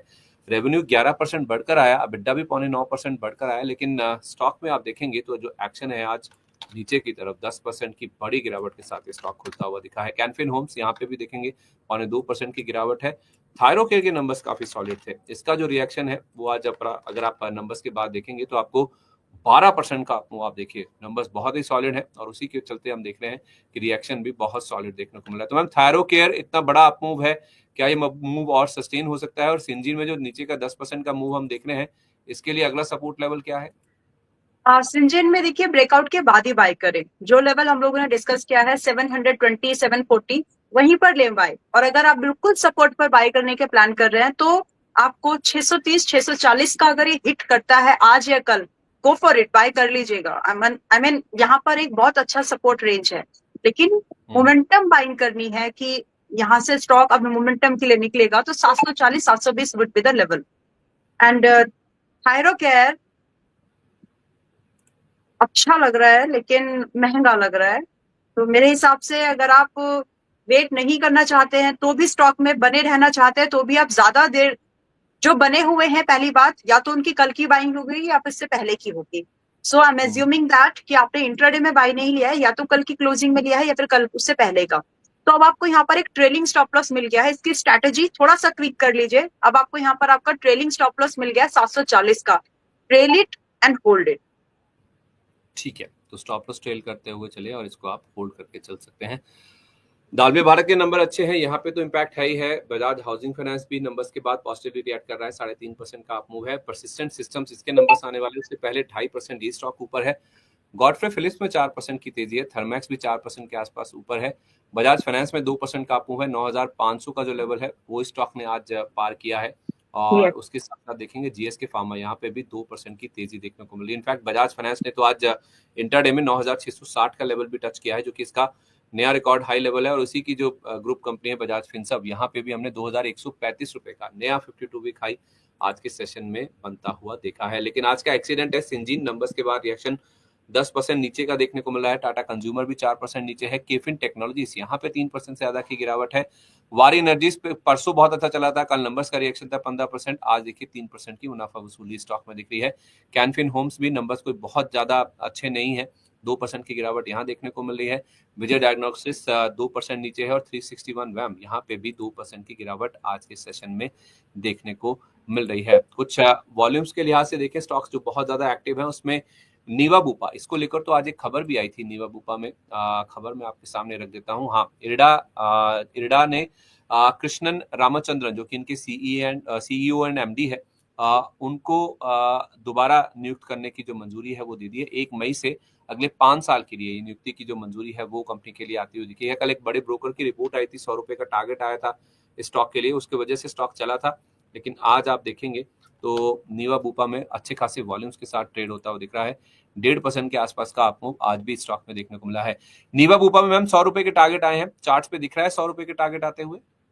पॉसिबिलिटीज लगती है एंड मैं आपको एक इसमें वो सेटअप भी हम लोगों ने न्यूली लिस्टेड आईपीओ कंपनीज के बारे में जो हम लोगों ने एक सेटअप ट्रिगर्ड डिस्कस किया था, it got triggered in that way back. ये ट्रिगर्ड हुआ है काफी पहले हो चुका है। वेल इसमें जो व्यू बन रहा है, हमें यहाँ पर एक स्टॉप लॉस डिफाइन मिल गया है जिसमें कि 76 डीप है, लेकिन यही स्टॉप लॉस बनता है इसमें। 76 के स्टॉप लॉस पर हम लोग इसको 100 और इसका डे जो इसका ऑलरेडी हाई है उसके लिए चेज किया जा सकता है। थोड़ा सा अगर चाहे तो पहले टारगेट को थोड़ा सा स्ट्रिंग कर ले ताकि आपको एक कुशन प्रॉफिट मार्जिन मिल जाए थोड़ा सा। तो 96 पर पहला टारगेट एज्यूम करें, पहला टारगेट सेट करें, और लगभग 110 पर दूसरा, एंड उसके बाद में लगभग 115 पर तीसरा टारगेट। आप इस तरह से इसको देख सकते हैं at the stop loss at 76। And जो टाइम लग सकता है इसकी पॉसिबिलिटीज जो बनती है टाइम को लेकर के approximately 3 month for the first target, and further उसके बाद में 3 से 10 महीने का टोटल टाइम इसको लग सकता है, कंसोलिडेशन, ब्रेकआउट एंड एवरीथिंग। और उसमें ये मूवमेंट 115 तक के टारगेट मैं देखती हूँ, विच इज 95 पहला, लगभग 110, 115 ये टारगेट्स। तो 76 का स्टॉप लॉस, 96 का पहला टारगेट। यस, और सीएमपी है 85। तो यहाँ से हो सकता है आपको 3-4% का अपसाइड करंट प्राइस से 3-4% ऊपर नीचे थोड़े दिन करे, लेकिन पॉसिबिलिटीज है। एक स्टॉक जिसको बाजार की गिरावट या फिर तेजी का ज्यादा इंपैक्ट नहीं पड़ रहा है वो है यूपीएल का। नंबर्स इसके जब Q3 के आए थे, तीसरी तिमाही के नंबर्स आए थे, उसके बाद से हम देख रहे हैं कि स्टॉक में आपको लगातार जारी है। आज भी देखिए 682 रुपए 40 पैसे का नया 52 वीक हाई इसने टच कर दिया। इसमें और कितना अपसाइड आपको दिखता है? यूपीएल अभी के सिर्फ कितना जा सकता है यही डिस्कस कर रहे हैं ना, फ्रेश बाइंग के लिए we are not discussing it यार। तो 682 के पास में है, 715 अभी भी जा सकता है, 715 उसके बाद ट्रेलिंग इज सजेस्टेड, एंड 715 के बाद फर्दर अगर आपको टारगेट करना ही है, लाइक अगर आप 760-65 के लिए आप इसको देख रहे हैं, राइट, या फिर आप इसको 800 के लिए देख रहे हैं, तो trailing should be in place. Trailing करना ज्यादा बेहतर होगा। जगह है 715 तो मिल सकता है इजीली, इसके बाद में आप इसको ट्रेल कर लें। और फ्रेश बाइंग में इसलिए अवॉइड करना बोलना चाहते हो क्योंकि यहाँ पर जो स्टॉप लॉस है थोड़ा डीप बन रहा है। अगर सुटेबल है ये करंट लेवल पर स्टॉप बाय करके और स्टॉप लॉस मेंटेन करना 620 का, which is like 55 points per unit. तो देख लीजिए 625 620 is going to be 620 is the stop loss target, उसके कंपैरिजन में छोटा है, तो fresh buying is not suggested because of that. Perfect, got the point. Adani group में आप देखेंगे तो अदानी एंटरप्राइजेस को छोड़ दीजिए, बाकी तमाम स्टॉक आज हरे निशान के साथ ट्रेड कर रहे हैं। अदानी ग्रीन आधा % ऊपर है, जहां पे खबर है इन्होंने एक यूपी पीसीसीएल के साथ करार किया है। अब अदानी एंटरप्राइजेस इकलौता स्टॉक है जो कि लाल निशान के साथ ट्रेड कर रहा है, जहां पे फंड रेजिंग को लेकर बातचीत चल रही है, इनकी एयरपोर्ट सब्सिडरी को लेकर। आधे % के आसपास की कमजोरी है, क्या करना चाहिए? वेट करें, आपने कहा था डिप्स पे मिलता है तो खरीदें, कहां तक डिप्स का वेट करना है? अदानी एंटरप्राइजेस, अदानी ग्रीन और एंटरप्राइजेस। ग्रीन तो हो गया, अदानी एंटरप्राइजेस में मैम बता दीजिए प्लीज। जी,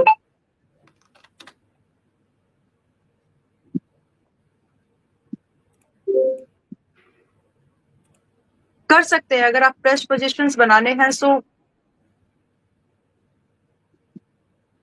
थोड़ा सा थोड़ा महंगा है, ये अभी भी महंगा है। मतलब उतना कॉन्फिडेंस नहीं आएगा उस करंट लेवल पर, तो अभी भी यहाँ पर आप देखिए वेट करें, लगभग कम से कम 2350 और 2400 के लेवल पर तो कम से कम वेट कर ले, आ जाएगा। हो सकता है कि पॉसिबली मिल जाएगा लेवल, क्योंकि यहाँ पर बाय करने से आपका जो स्टॉप लॉस है ना, जो रिस्क है कम हो जाता है। एंड स्टॉप लॉस मेंटेन करें लगभग, अब मैं इसको स्विंग के हिसाब से देख रही हूँ, स्टॉप लॉस मेंटेन करें लगभग 2250 का, एक दो दिन का, एक हफ्ते का ट्रेड इसको समझे। एंड टारगेट एक्सपेक्ट करें लगभग 2500 पहला एंड 2620 दूसरा। ठीक है, परफेक्ट है। yes. तो ये स्विंग के लिए मैंने एक वीक का व्यू इसको शेयर किया है, बाकी जो पहले व्यू किया है वो लॉन्ग पोजीशंस के हिसाब से इन्वेस्टिंग पॉइंट ऑफ व्यू से डिस्कस किया था। ठीक है, परफेक्ट है, गॉट योर पॉइंट। एक जियो फाइनेंशियल, इसके भी चार्ट्स देख के बता दीजिए। 198.60-65 के आसपास इसने अपना रीसेंट जो लोज बने थे मार्केट में वहां तक के लेवल्स दिखाए थे और आज ऑलमोस्ट 260 टच हो गया। तो 60 रुपए का मूव इसने इस पूरी रिकवरी में दिखाया है। कोई थकावट के संकेत या आपको लगता है कि अप मूव आगे भी जारी रह सकता है? पहले तो डिस्क्लोजर, पिछले हफ्ते इसमें भी हम लोगों ने 11 तारीख को शायद हम लोगों ने यहाँ पर लॉन्ग पोजीशन फ्यूचर में इनिशिएट किए थे लगभग 205-210 के आसपास में, and we got our targets. तो ये मैं इसलिए बता रही हूँ क्योंकि आप इस हफ्ते के अंदर 10 दिन के अंदर ये हुआ है, तो वो देना डिस्क्लोजर जरूरी है। एंड अभी भी यहाँ पर जो व्यू बनता है बाय ऑन डिप का है। ट्रेडिंग का जो व्यू था बॉटम बाइंग वो तो हम कर चुके हैं, बट इन्वेस्टिंग के लिए there is still a scope, there is still a room. तो वहां उसके लिए वेट कर सकते हैं। अगर आपको लग रहा है कि you know what I believe personally, wait for a good time. तो मेरे हिसाब से यहाँ पर थोड़ा वेट, गुड टाइम जो आएगा इसमें कम से कम 257 का है एज ऑफ नाउ। 250 से लेकर के 245 में still a comfortable level to invest new positions. And stop loss जो इसके बाद में हमको मिल जाएगा, बहुत ही क्लीन स्टॉप लॉस जो रहता है वो कम से कम आता है आपका 230 का। 230 के स्टॉप लॉस के साथ में 270 के लेवल को चेज किया जा सकता है एंड 295 के लेवल को भी चेज किया जा सकता है। So these are the levels जिसके लिए या तो हम वेट कर ले, वेट करना ज्यादा समझदारी होगी। 230 का स्टॉप लॉस बताया ना आपने? हाँ जी, हाँ जी। एंड टारगेट बताया है 270 एंड 295। ठीक है, 250 से 245 की रेंज में आपको नीचे में मिलता है तो आप जरूर खरीदें। और उसके बाद आप जो टारगेट एक्सपेक्ट करें 270 का पहला होगा और इसके साथ साथ 295 तक भी जा सकता है। 230 रुपए का आपको यहाँ पे स्टॉप लॉस रखना होगा। तो ये तो बात होगी जियो फाइनेंशियल की। इसके अलावा आज एक मैम स्पंदन स्फूर्ति के नाम से एक स्टॉक है, उसको अगर आप देख लें। स्पंदन स्फूर्ति में खबर तो ठीक नहीं थी लेकिन स्टॉक में रिएक्शन पॉजिटिव साइड पे देखने को मिला। इनके जो एमडी एंड सीईओ है शलभ सक्सेना जी, उन्होंने अपने पद से इस्तीफा दे दिया और जो इनके current acting president and CFO हैं आशीष कुमार दमानी, उनको अंतरिम सीईओ का पदभार दिया गया है। तो बाजार देखिए आज थोड़ा सा लैक क्लस्टर है, थोड़ा सा हम देख रहे हैं कि रिट्रेस कर रहा है, 72 पॉइंट की गिरावट अब हो गई है, लेकिन इस स्टॉक पे कोई ज्यादा इंपैक्ट नहीं देखने को मिल रहा है। ये स्टॉक 3% के आसपास की बढ़त के साथ ही ट्रेड कर रहा है। इस पे राय अगर आप दे पाए, क्या करना चाहिए, कैसे पोजीशंस बनानी चाहिए? यहाँ पर बाय ऑन डिप का व्यू रखे हैं and again a disclosure, Spandana को हम लोगों ने इंट्राडे स्विंग में इक्विटी मेंबर्स के साथ में शेयर किया था एंड इट परफॉर्म्ड वेल। तो जो हमने टारगेट यहाँ पर देखे थे मिल चुके हैं। स्विंग में जो टारगेट दूसरे या तीसरा जो टारगेट है वो अभी भी पेंडिंग है, तो ऑलरेडी हमारे रिकमेंडेशन में है, हमारे फर्स्ट टारगेट्स यहाँ पर हो चुके हैं। वेल, अब बात कर रहे हैं कि यहाँ पर क्या व्यू बन रहा है। तो 313 का भाव है आज के समय में, 2 दिन की जो गिरावट वगैरह होने के बाद भी, राइट। अभी भी यहाँ पर हमें अगर ये 290 290 के पास में अगर ये मिलता है so one can go for it. Stop loss यहाँ पर इसके मूवमेंट के हिसाब से कंपेरेटिवली छोटा बनेगा, लगभग 250 पर स्टॉप लॉस मेंटेन कर लें और स्ट्रिक्ट रखें, क्योंकि अगर 250 का लेवल टूटता है इसका मतलब है कि जो सपोर्ट है ब्रीच हो रहा है, दूसरा सपोर्ट काफी दूर है। सो 290 के भाव पर वेट कर ले या तो बाय करने के लिए, एंड टारगेट आप एक्सपेक्ट करें। इसके बाद एक और चीज बताने वाली हूँ, बट पहले टारगेट डिस्कस करते हैं। जो टारगेट है यहाँ पर हम लोग आसानी से 380 का पहला टारगेट और देख सकते हैं एंड इसके बाद में लगभग 450 का टारगेट्स मिल सकते हैं। ये मोमेंटम स्टॉक है, तो यहाँ पर जो मोमेंटम होगा वो ऐसा है कि मैं ना रोके रुके ना टाइप्स वाला है ये। तो जब मूवमेंट होगा डाउन साइड के लिए तो भी वैसा ही होगा, और जब अप साइड के लिए मूवमेंट बनेगा तो भी इसमें वैसा ही होगा, यानी इसका बीटा जो है वो काफी हाई है। इसीलिए या तो 290 के लिए वेट कर लीजिए। Stop loss you can not reduce, जो स्टॉप लॉस है वो 250 का ही रहेगा। अगर थोड़ा लग रहा है कि पैनिक आ रहा है तो मेरे हिसाब से आप ये करें कि आप करंट लेवल पर भी बाय ले सकते हैं विद सम जो भी आपने इसके लिए डिसाइड किया है विद अ लिमिटेड एक्सपोजर और से 50%, और 290 के भाव पर और एक बार आप एवरेजिंग कर ले। ये मैं इसलिए बोल रही हूँ क्योंकि इसका मोमेंटम हाई रहता है, हो सकता है कि ये टारगेट हिट करने से पहले लेवल नीचे ना आए, इसीलिए मैंने यहाँ पर ये बात बोली है कि अगर आप चाहें करंट लेवल पर भी तो ले सकते हैं, लेकिन averaging could be happen at 290 level. ठीक है। वैसे तो मुझे हीरो मोटोकॉर्प डिस्कस करना था, लेकिन जीएसके फार्मा बहुत तेजी से ऊपर आया, बहुत तेजी से स्पाइक आया इसमें। कोई अपमूव जो आपको अभी देखने को मिल रहा है ये कंटिन्यू होता हुआ दिख रहा है क्या? इसमें कोई पोजीशंस बनाई जा सकती है या जिनके पास है वो मुनाफा वसूल लें? हम कौन से स्टॉक की बात कर रहे हैं अभी? GSK pharma, Glaxo Smith Kline pharma. GSK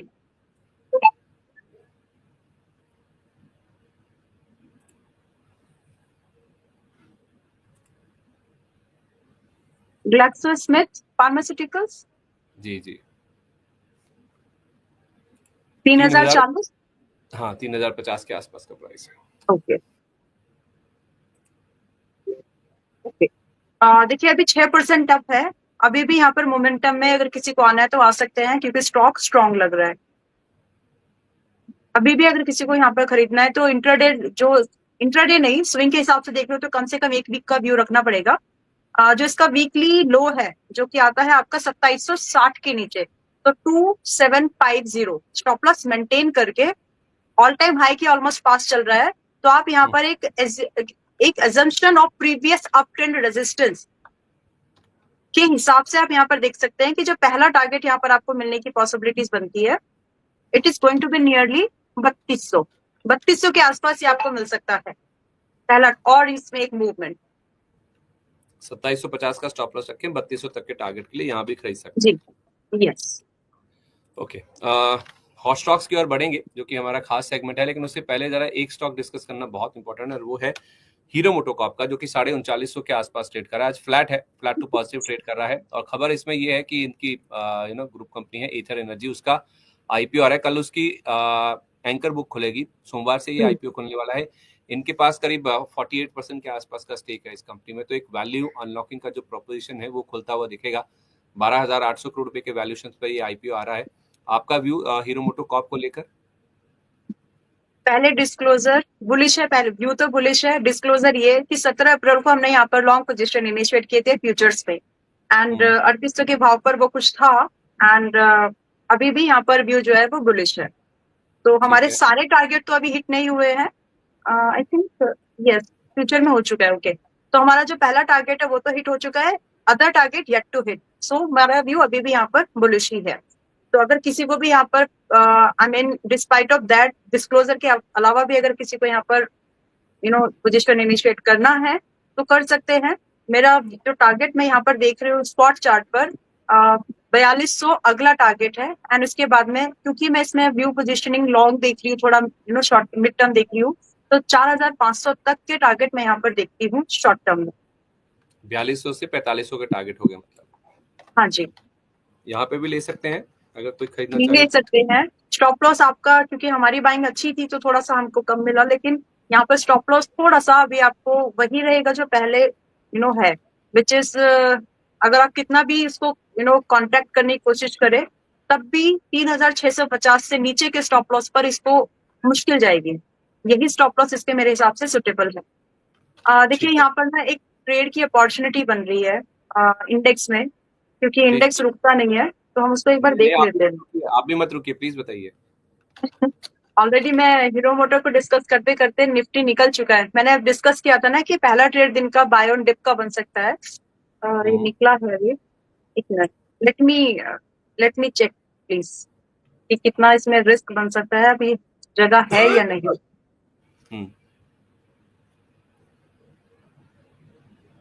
actually एक स्पाइक आ चुका है स्टॉक पर।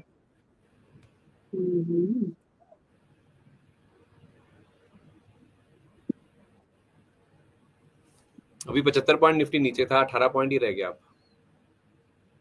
And likely to buy on dip पे ही व्यू रहेगा, देखते हैं। ठीक है, कंडीशनल बता दीजिए जहां पे भी लेना है, अगर डिप्स में लेना है तो।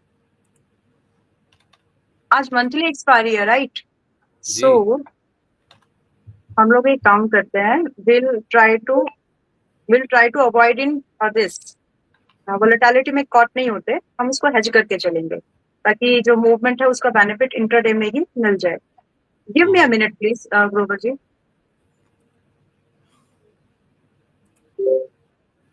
इस बीच आपको बता दूं कि निफ्टी और सेंसेक्स जरूर लाल निशान के साथ ट्रेड करें। निफ्टी लोअर लेवल से रिकवर भी हुआ है, लेकिन बैंक निफ्टी में आप देखिए 87 पॉइंट के गेन्स हैं।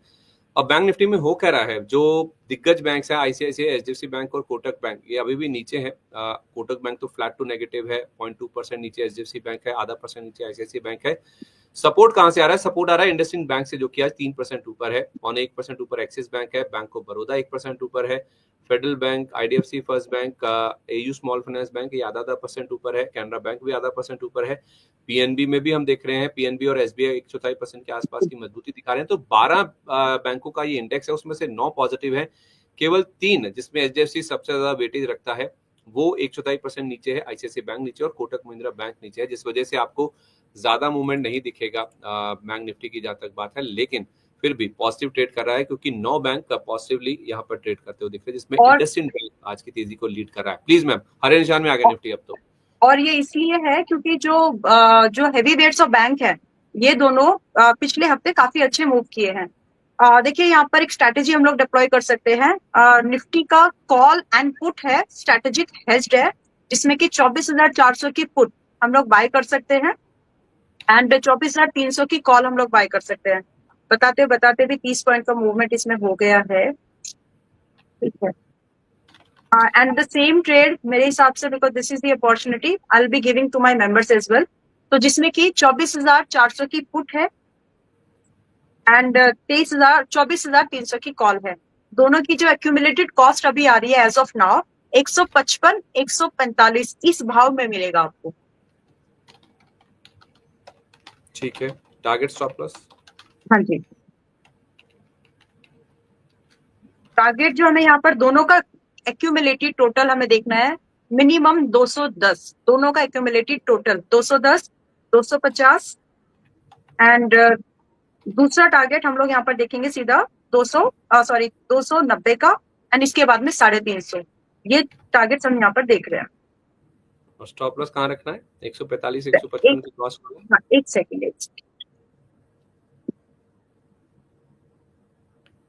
Late me share this with other as well.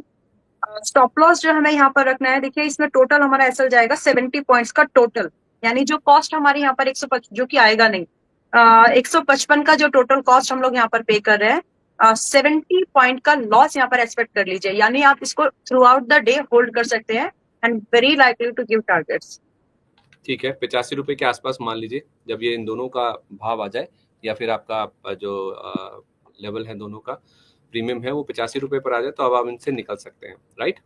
Yes, and unlikely because हमने जो रेंज ली है, हमने 100 रुपए की तो रेंज ही ली है।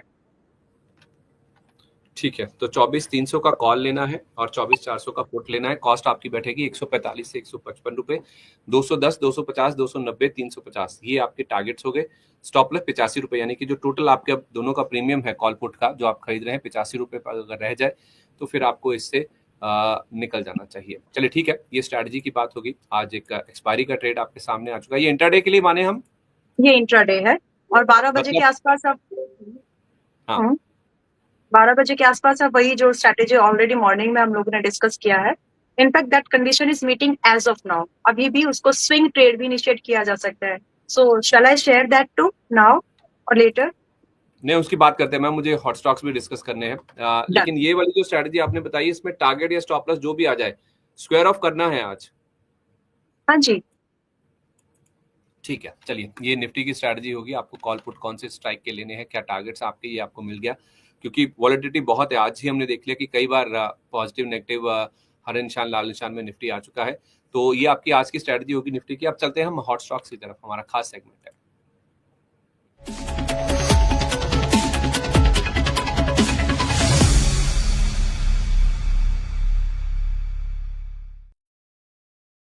तो 7 दिन की एक तरफा तेजी बाजार में हम ऑलरेडी देख चुके हैं। उसके बाद आज एक्सपायरी का जो दिन है उसमें हम देख रहे हैं कि थोड़ी सी जो उठापटक है मार्केट में वो देखने को मिल रही है। तो इस उठापटक में और 7 दिन की तेजी के बाद आपको किन स्टॉक्स पर फोकस करना चाहिए? क्या ये सही समय है ऐसे स्टॉक्स पर फोकस करने का जो कि मोनोपोली बिजनेस रन करते हैं या फिर अपने सेक्टर में लीडर्स हैं, या फिर इनके आसपास जो मार्केट शेयर ये होल्ड करती हैं कंपनियां, उसके आसपास कोई भी कंपनी आपको नहीं नजर आएगी, या फिर 2-3 कंपनियों को मिला लें तो इनके मार्केट शेयर के बराबर आपको नजर आएंगे, या फिर इकलौती अपने स्पेस में लिस्टेड कंपनियां ये जो है मोनोपोली स्टॉक्स के नाम से जिनको हम जानते हैं, क्या उनमें खरीदारी करने का अच्छा मौका है? इसी पर आज हम फोकस करने वाले हैं। सबसे पहला नाम जो मैं आपके सामने रख रहा हूं वो है IRCTC का। रेलवे ई टिकटिंग बिजनेस में 100% इनका मार्केट शेयर है, कोई कंपनी है ही नहीं और इनफैक्ट यही इकलौती कंपनी है। और 1140 के आसपास का ऑल टाइम हाई इसने छुआ था, वहां से ये 31% दूर है। और 2025 में देखें, यानी कि अब तक का जो कल शाम तक के आंकड़े हमने निकाले थे, 2025 यानी कि YTD इस साल में अब तक इस एक रेंज में ही कारोबार हुआ है, कोई रिटर्न नहीं दिया, यानी कि एक सीमित दायरे में स्टॉक चलता रहा है। क्या अब चलने की नौबत आ गई है इसकी IRCTC की? पहले अगर हम इसी से शुरुआत करें तो देखिए IRCTC बाकी सारी जो इसकी अतिशयोक्तिज है जो इसके कैरेक्टरिस्टिक्स है वो आपने ऑलरेडी बता दिए हैं। एंड अब लगता है कि स्टॉक ऑलरेडी एक साल के रिटर्न देखेंगे तो शायद ये एक ऐसा भी होगा कि स्टॉक ने कुछ नहीं किया है। पुराना काफी बड़ा मूव था, फ्रेश एंट्री बनाने से पहले रिसेंटली क्या हुआ that also need to be observe. और इस स्टॉक में अभी रिसेंटली जो है अच्छा खासा मूवमेंट अपसाइड का हुआ है। मतलब मैं इसको रेफरेंस देकर बात करना चाहती हूँ। जब निफ्टी ने 21,800 के पास का लेवल लगाया तो ये स्टॉक्स के भी उस दिन के लो लेवल लग चुके थे, और ये वही दिन है, वही लेवल है जो इन स्टॉक्स ने रिसेंटली हिट किए हैं। ये स्टॉक IRCTC अभी 20% की रैली किया है कितने दिन में, लगभग 2 हफ्ते के दिन, 2 ट्रेडिंग सेशन में, 2 वीक्स के ट्रेडिंग सेशन में, 10-12 दिन आप इसको बोल सकते हैं। सो जो अभी बाय करेंगे उनके लिए, फ्रेश बाइंग के लिए ये महंगा तो है। करंट पोजीशन अगर आप बहुत ही 10-12 दिन या 15 दिन के हिसाब से देख रहे हैं, यू आर एज्यूमिंग कि ऐसा ही मूवमेंट हमको अगले 10-15 दिन में मिलेगा, नो, महंगा है ये अभी। लेकिन अगर आप इसको इन्वेस्टिंग के हिसाब से देख रहे हैं, जैसे कि आपने उस चीज को पॉइंट आउट भी किया है, तो यहाँ पर पॉसिबिलिटीज बनती है इन्वेस्टिंग के लिए। मिस अगर आपको ये मूवमेंट हो गया है तो it's really not too late. अगर आपको यहाँ के भाव से 20% की रैली ऑलमोस्ट हुई है, अगर आपको 5%, 6%, 4% अगर ये डिप आता है, हैप्पी होइए, एवरेज करिए और एक लॉन्ग व्यू को वहां पर ट्रेड करने की कोशिश कीजिए। यहाँ पर व्यू जो बनता है वो बुलिश है। पहला टारगेट जो आपको यहाँ पर देखने के लिए मिलता है वो कम से कम 820 का पहला टारगेट आता है आने वाले कुछ और दिनों में, जो कि दूसरे टारगेट थे 750 गॉट ऑलरेडी हिट। अभी 820 और 950 ये लेवल मिलेंगे, इन्वेस्टिंग जो करना चाहते हैं उनको मिल सकता है। आई होप कि मैंने उसको ठीक से एक्सप्लेन किया है ताकि कंफ्यूजन ना हो, क्योंकि इन्वेस्टिंग और ट्रेडिंग, मिड टर्म ट्रेडिंग सब अलग अलग हिसाब से, टाइमिंग से होती है। तो ये चीज का ध्यान रखना जरूरी है कि आप कितने समय के लिए आप उसको होल्ड कर रहे हैं, क्योंकि आपको अपनी स्ट्रैटेजी वैसे ही मोल्ड करनी है। फिर स्टॉप लॉस क्या होगा इसमें? इसमें जो स्टॉप लॉस आप रखेंगे, आपका स्टॉप लॉस जाएगा कम से कम विच इज 730। ये कम से कम है, इससे नीचे की बात बनेगी नहीं इसमें। ठीक है, तो आप कह रही हैं कि गिरावट पर खरीदें, 1 से 2 महीने का नजरिया लें, 820, 950 ये आपके टारगेट होंगे IRCTC में, राइट? यस, करंट लेवल पर 880 के भाव पर आ रहे हैं तो एवरेजिंग करनी पड़ेगी, और कम से कम एवरेजिंग का भाव आपका बनता है 760, 750। ओके। CDSL एक अगला नाम है। ये देश की एकमात्र लिस्टेड डिपॉजिटरी है। अब कुछ कंपनियां ऐसी हैं जो कि है, तो ये डुओपोली, वैसे CDSL है और दूसरा NSDL है जिसका IPO आने वाला है, लेकिन लिस्टेड स्पेस में आप देखेंगे तो एकमात्र डिपॉजिटरी है जो कि लिस्टेड है, और 59% शेयर है इनका डिपॉजिटरी मार्केट में। अगर आप देखें, कारोबार में देखेंगे, और इसने ऑलमोस्ट 2000 के आसपास का हाई टच किया था, और वहां से स्टॉक आपको 30% से ज्यादा की गिरावट पर अवेलेबल है। CDSL में क्या करना चाहिए? बिजनेस तो मोनोपोलिस्टिक है, लेकिन चार्ट्स क्या बता रहे हैं? CDSL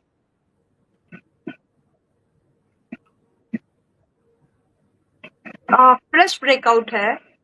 देखिए, हम यहाँ पर, मैं यहाँ पर ये एज्यूम, में जितने भी स्टॉक आप अभी पूछेंगे मैं उनको ये एज्यूम करके चलूंगी कि कम से कम 6 महीने से लेकर के 1-1.5 साल का व्यू है। ठीक है, ठीक है, यस। एंड उसके बेस पर ये स्टॉक अभी भी महंगा नहीं है। 1355 का चल रहा है अभी। किसी को भी अगर इसमें फ्रेश लॉन्ग पोजीशंस बनाने हैं, टारगेट्स अगर आपको सुटेबल है, 1450 का पहला टारगेट एंड दूसरा टारगेट लगभग 1700, जो कि हाई पॉसिबिलिटीज है, मिलने की ज्यादा चांसेस है।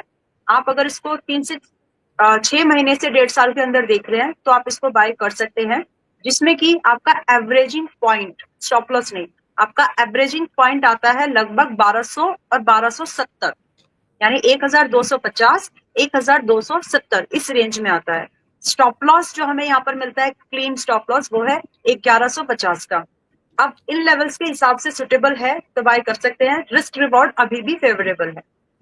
ठीक है, 1450, 1700 ये आपके टारगेट हो गए, और CDSL में स्टॉप लॉस आपको रखना है 1150 रुपए का। इसी की एक मैम पेरेंट कंपनी है BSE, जो कि कल जिसने 6459 रुपए का ऑल टाइम हाई टच किया था, और आज भी देखे तो मैं आपको बता भी रहा था, जिन स्टॉक्स ने अपने 52 वीक हाई टच किए हैं उसमें 6544 ये आज का लेवल है। जो कि स्टॉक ने टच किया है।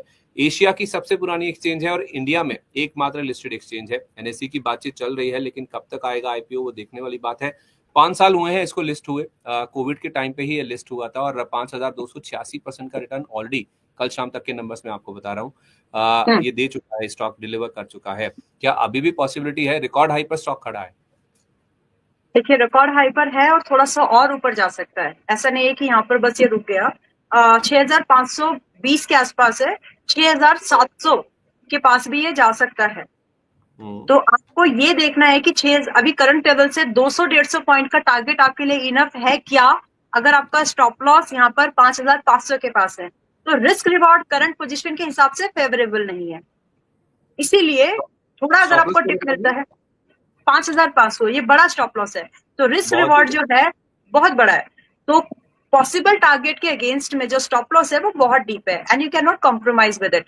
सो यहाँ पर जो स्ट्रैटेजी मेरी होगी, अगर मुझे इसको अपनी वॉच लिस्ट रडार पर रखना है तो मैं प्रेफर करूंगी कि थोड़ा कूल ऑफ हो, मुझे बाइंग एंट्री वापस से मिले लगभग 6,200 या 300 के पास में। तो वहां पर जब मुझे 6,700 का टारगेट मिलेगा और उसके अगेंस्ट में जब मैं अपना स्टॉप लॉस रख रही हूँ 5,500, तो फेवरेबल निकलता है कहीं ना कहीं। करंट लेवल पर बाइंग इज नॉट सजेस्टेड, महंगा है।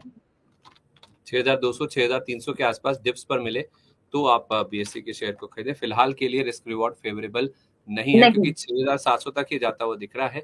5,500 का स्टॉप लॉस जो कि बहुत डीप नजर आता है। अच्छा, कोल इंडिया को लेकर आपका व्यू दीजिए। इसका चार्ट आप देखिए, 82% का मार्केट शेयर है। ऑलमोस्ट आप कह सकते हैं कि नियर मोनोपोली है इंडिया में जहां तक कोल प्रोडक्शन की बात है। 550 के आसपास का इसने रिकॉर्ड हाई टच किया था, वहां से ये करीब 27% नीचे है। इसकी सबसे अच्छी बात यह है कि डिविडेंड यील्ड बहुत स्ट्रांग रहती है, इसकी बहुत अच्छी रहती है। अभी भी आप देखें स्टॉक काफी अच्छा चला है, लेकिन 6.25% के आसपास की डिविडेंड यील्ड है इसकी। कोल इंडिया में इन्वेस्टमेंट ट्रेडिंग दोनों पॉइंट ऑफ व्यू से आपका क्या व्यू है? ओके, आपने डिविडेंड वाली बात बोली है तो मैं दो चीजें यहाँ पर बोलना चाहती हूँ। या तो स्टॉक परफॉर्मेंस देगा या फिर यील्ड देगा।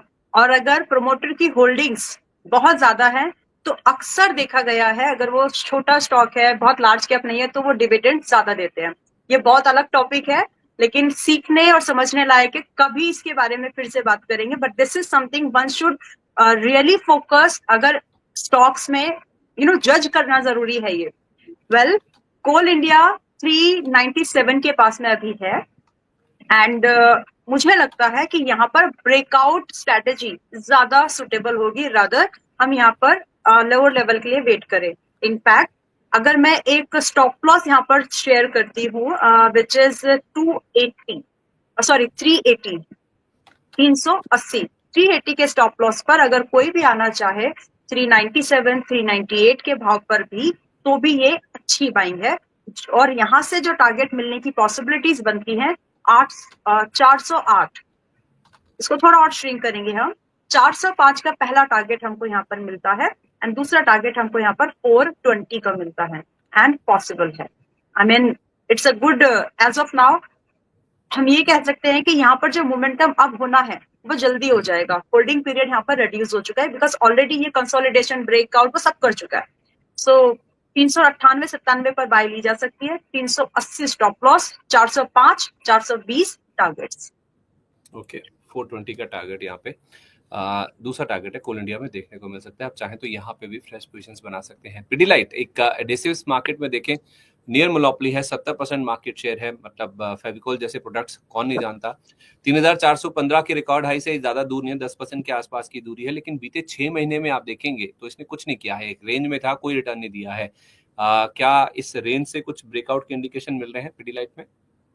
देखिए, 6 महीने में इसने कुछ नहीं दिया, लेकिन अभी पिछले कुछ महीनों के अंदर इसने 17% रिटर्न दिया है ऑलमोस्ट। तो थोड़ा बहुत एक जायज प्रॉफिट बुकिंग बनती है, थोड़ी बहुत, ज्यादा नहीं। और वही आपके लिए जो इस रैली को मिस कर चुके हैं, इस मूवमेंट को मिस कर चुके हैं, and that could be a opportunity for them. तो अभी ये चल रहा है 3,064, 3,065 के आसपास चल रहा है। एंड मेरे हिसाब से अगर आप थोड़ा सा पेशेंटली वेट करें तो ये स्टॉक आपको 3,500 के आसपास मिलने की पॉसिबिलिटीज हैं, और वहां पर छोड़े नहीं। 3,000 के आसपास 3,000 के आसपास मिलने की पॉसिबिलिटीज है। आता है, प्राइस अलर्ट लगा लें एंड कैश करने की कोशिश करें। व्यू बुलिश है। तो अगर है तो आप इसमें मुनाफा वसूली करें और नीचे में 3000 के आसपास मिले तो दोबारा एंटर करें। हाँ, अगर आप ट्रेडिंग के हिसाब से देख रहे हैं, इन्वेस्टिंग के हिसाब से देख रहे हैं तो एवरेजिंग करें। स्टॉप लॉस आपका यहाँ पर छोटा हो चुका है, अभी पहले के जैसे स्टॉप लॉस नहीं है। यहाँ पर 2800 के स्टॉप लॉस पर काम बन जाएगा अगर आप इन्वेस्टिंग भी कर रहे हैं मिड टर्म या शॉर्ट टर्म लॉन्ग टर्म के हिसाब से भी। और बाकी तो आपने एक्सप्लेन कर ही दिया। सिंजिन आज हमने नंबर्स आए थे उसको भी हमने डिस्कस किया ही था, 10% नीचे लुढ़क किया था। क्रैम्स मार्केट की जहां तक बात है, contract research and manufacturing services की जहां तक बात है, तो उसमें इस कंपनी का 50% का शेयर है। 960 रुपए का इसने ऑल टाइम हाई छुआ था और वहां से कल तक के नंबर्स थे कि ये 50% एक माफ कीजिए 21.5% नीचे है, लेकिन अब थोड़ा नंबर्स को और रिवर्क करना होगा क्योंकि 680 पर अगर ये आ गया है और 960 से अगर मैं देखूं तो स्टॉक आपको 29% नीचे नजर आएगा। अब लेटेस्ट जो कैलकुलेशन बनता है और 2025 में अब तक के जो इस शेयर ने 14.5% का नेगेटिव रिटर्न दिया था। ये मैं कल शाम तक के नंबर्स जो कैलकुलेट मैंने किए थे वो आपके सामने रख रहा हूँ, लेकिन 2025 में अब अगर आप YTD रिटर्न देखेंगे तो वो आपको 23% के आसपास नेगेटिव नजर आएगा क्योंकि आज बड़ा फॉल हुआ है 10% के आसपास का।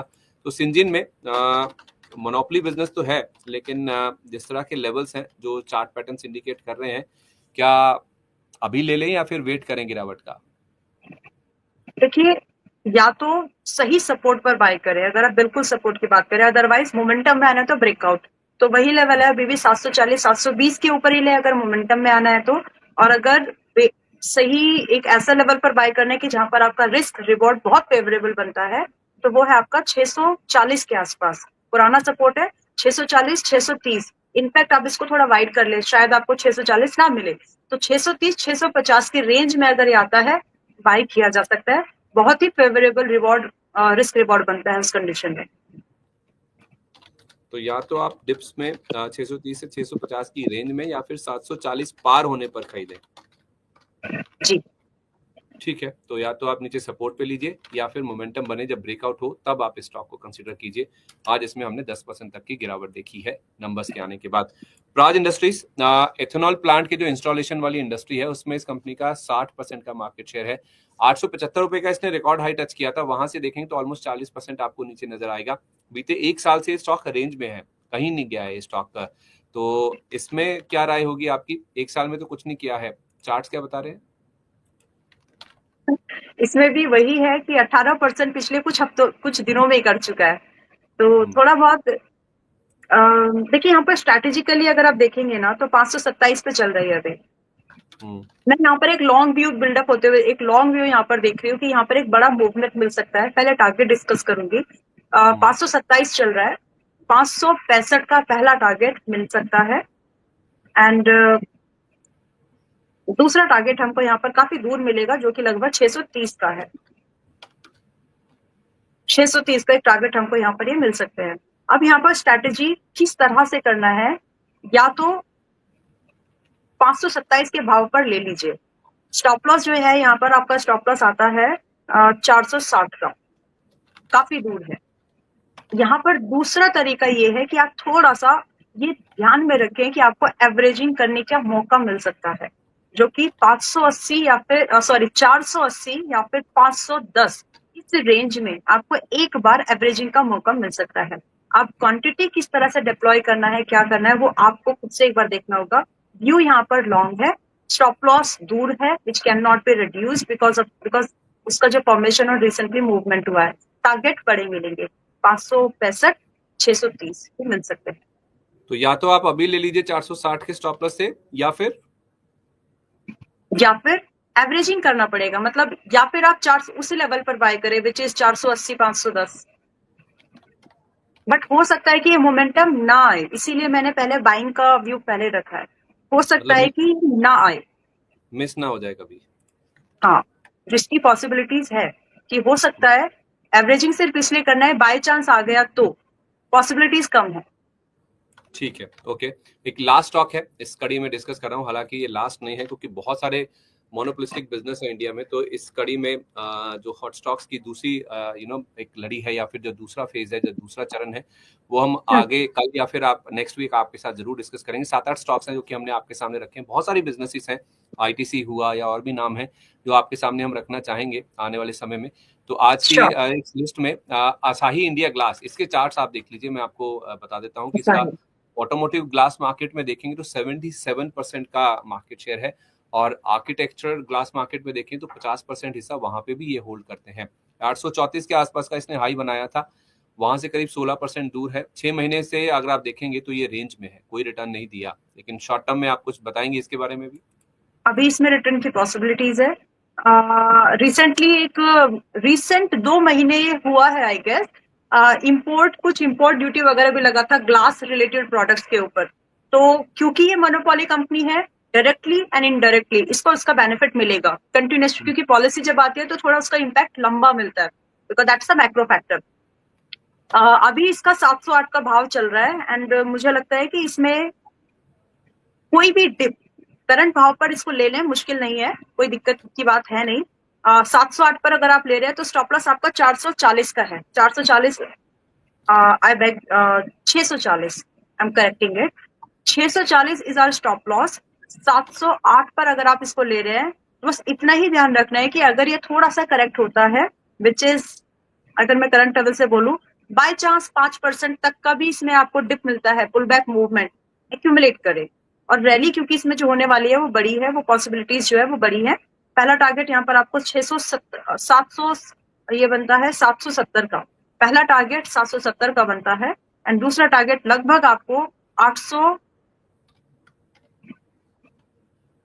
840 का, दूसरा टारगेट ऑल टाइम हाई के पास में 840 का बनता है।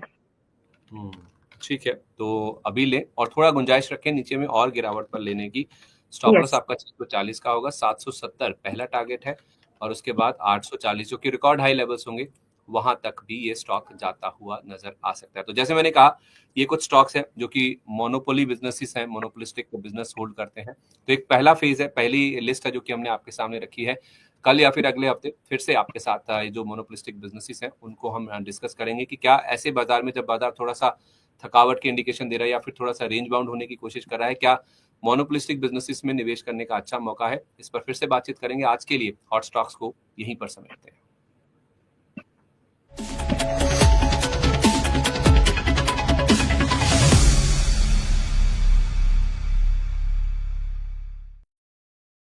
मार्केट अगर आप देखेंगे तो फ्लिप फ्लॉप कर रहा है, क्योंकि एक्सपायरी का दिन है, तो आज लाल और हरे निशान में झूलता हुआ नजर आ रहा है। फिलहाल 55 पॉइंट नीचे निफ्टी है, और 205 पॉइंट की गिरावट सेंसेक्स में देखने को मिल रही है।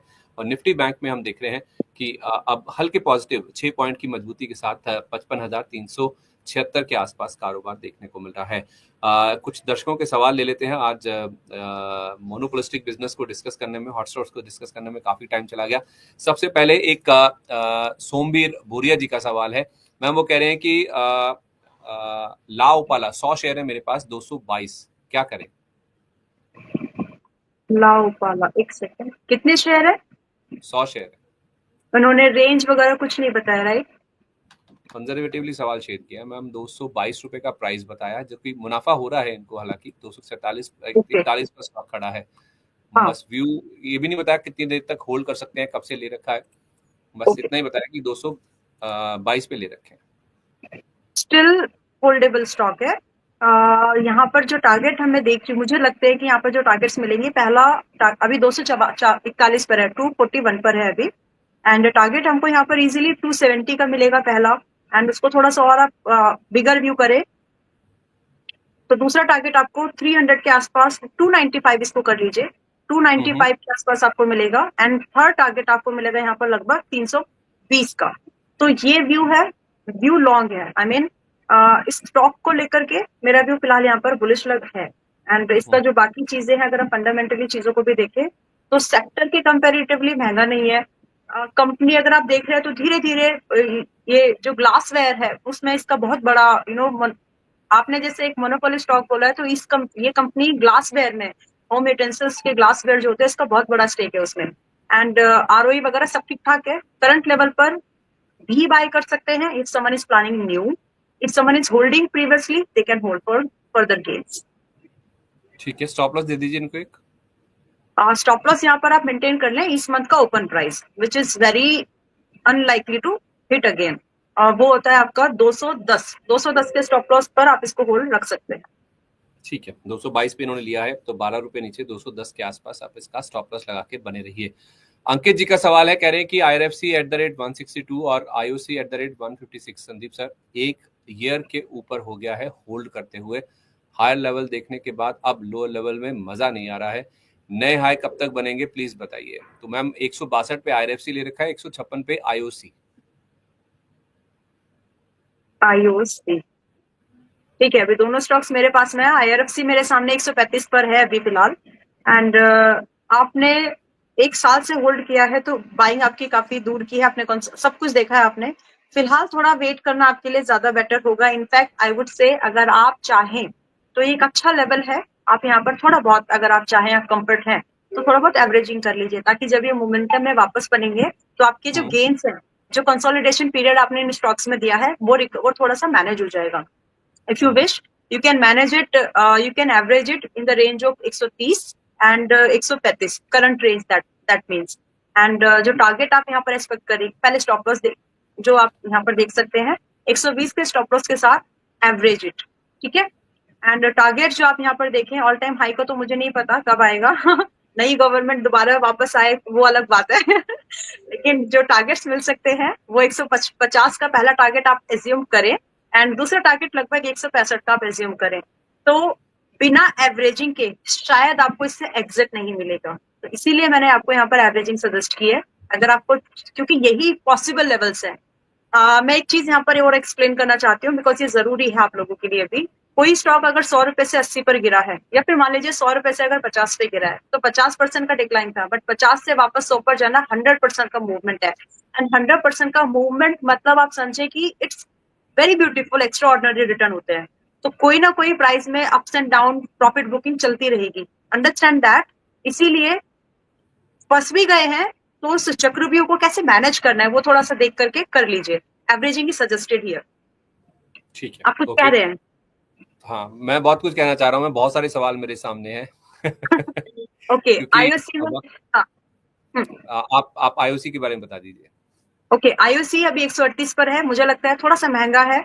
अगर एवरेजिंग करना भी है, वेट फॉर 130, 128, 132, 128 इस 4 पॉइंट की रेंज में आप इसको एवरेजिंग करें। फिलहाल फ्रेश बाइंग नॉट सजेस्टेड। और जो टारगेट है, टाइम लगेगा, इट मे टेक टाइम। 3 से आप मतलब इसको समझे कि इसको 145 का लेवल देने के लिए भी टाइम लग सकता है। टारगेट IOC में हमारे जाते हैं कम से कम 145 से ऑलमोस्ट 170, बट टाइम लगेगा, इजीली मूव नहीं होगा। तो अगर आप इसमें पहले से पुराने भाव पर हैं, averaging is suggested at a lower level. And उसके बाद इसमें कम से कम 6 महीने 1 साल का व्यू और रखें, शांति से बैठना पड़ेगा एवरेजिंग के बाद भी। ठीक है, तो मैम मैं ना बहुत कुछ इसलिए कहना चाह रहा हूँ क्योंकि बहुत सारे सवाल हैं, अगर आप जल्दी जल्दी उनके रिप्लाईज दे पाएं। सेंको गोल्ड ये आज 3% ऊपर है, 385 पर वसीम अकरम जी ने ले रखा है, क्या करना है? क्योंकि गोल्ड जिस तरह से गिर रहा था कल परसों ये गिरा था, आज फिर से ऊपर आ गया है। सेंको गोल्ड 2.5 का चल रहा है अभी? नो, 399। ओके, स्पेलिंग गलत किया है।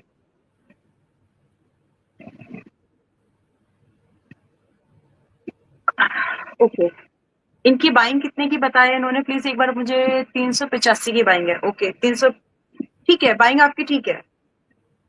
आप देखिए यहाँ पर एक स्टॉप लॉस मेंटेन कर लीजिए प्लीज। आपका स्टॉप लॉस आता है लगभग 350 का, एंड टारगेट आते हैं लगभग 430 के।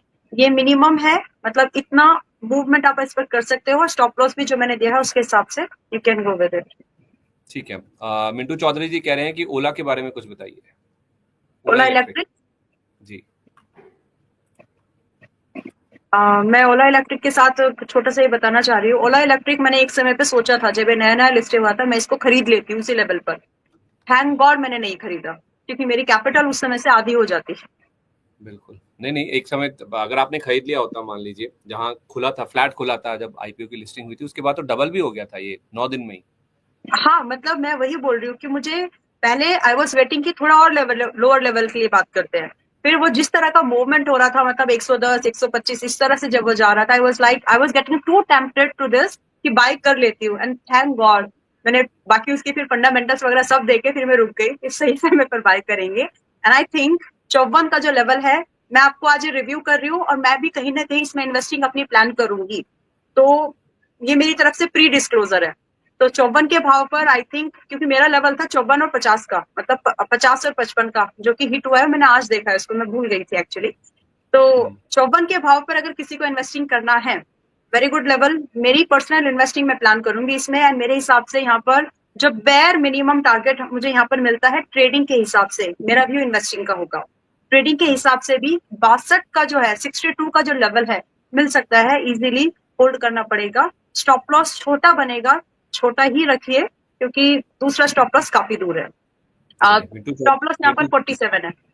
तो मिंटू चौधरी जी को आप थैंक यू बोल दीजिए, आपको याद दिलाने के लिए, आपके रडार पर Yes. आपकी बात में वापस इसको Yes, लाने yes. के लिए। रोहित जी का सवाल है, एनएचपीसी को लेकर कह रहे हैं 82 पर बाय किया है, और वीयू पर 530 शेयर है, क्या करूं? आई थिंक एनएचपीसी के ही इनके पास 530 शेयर हैं, 82 के रेट पर ले रखे हैं। एनएचपीसी 82, 89 पर चल रहा है।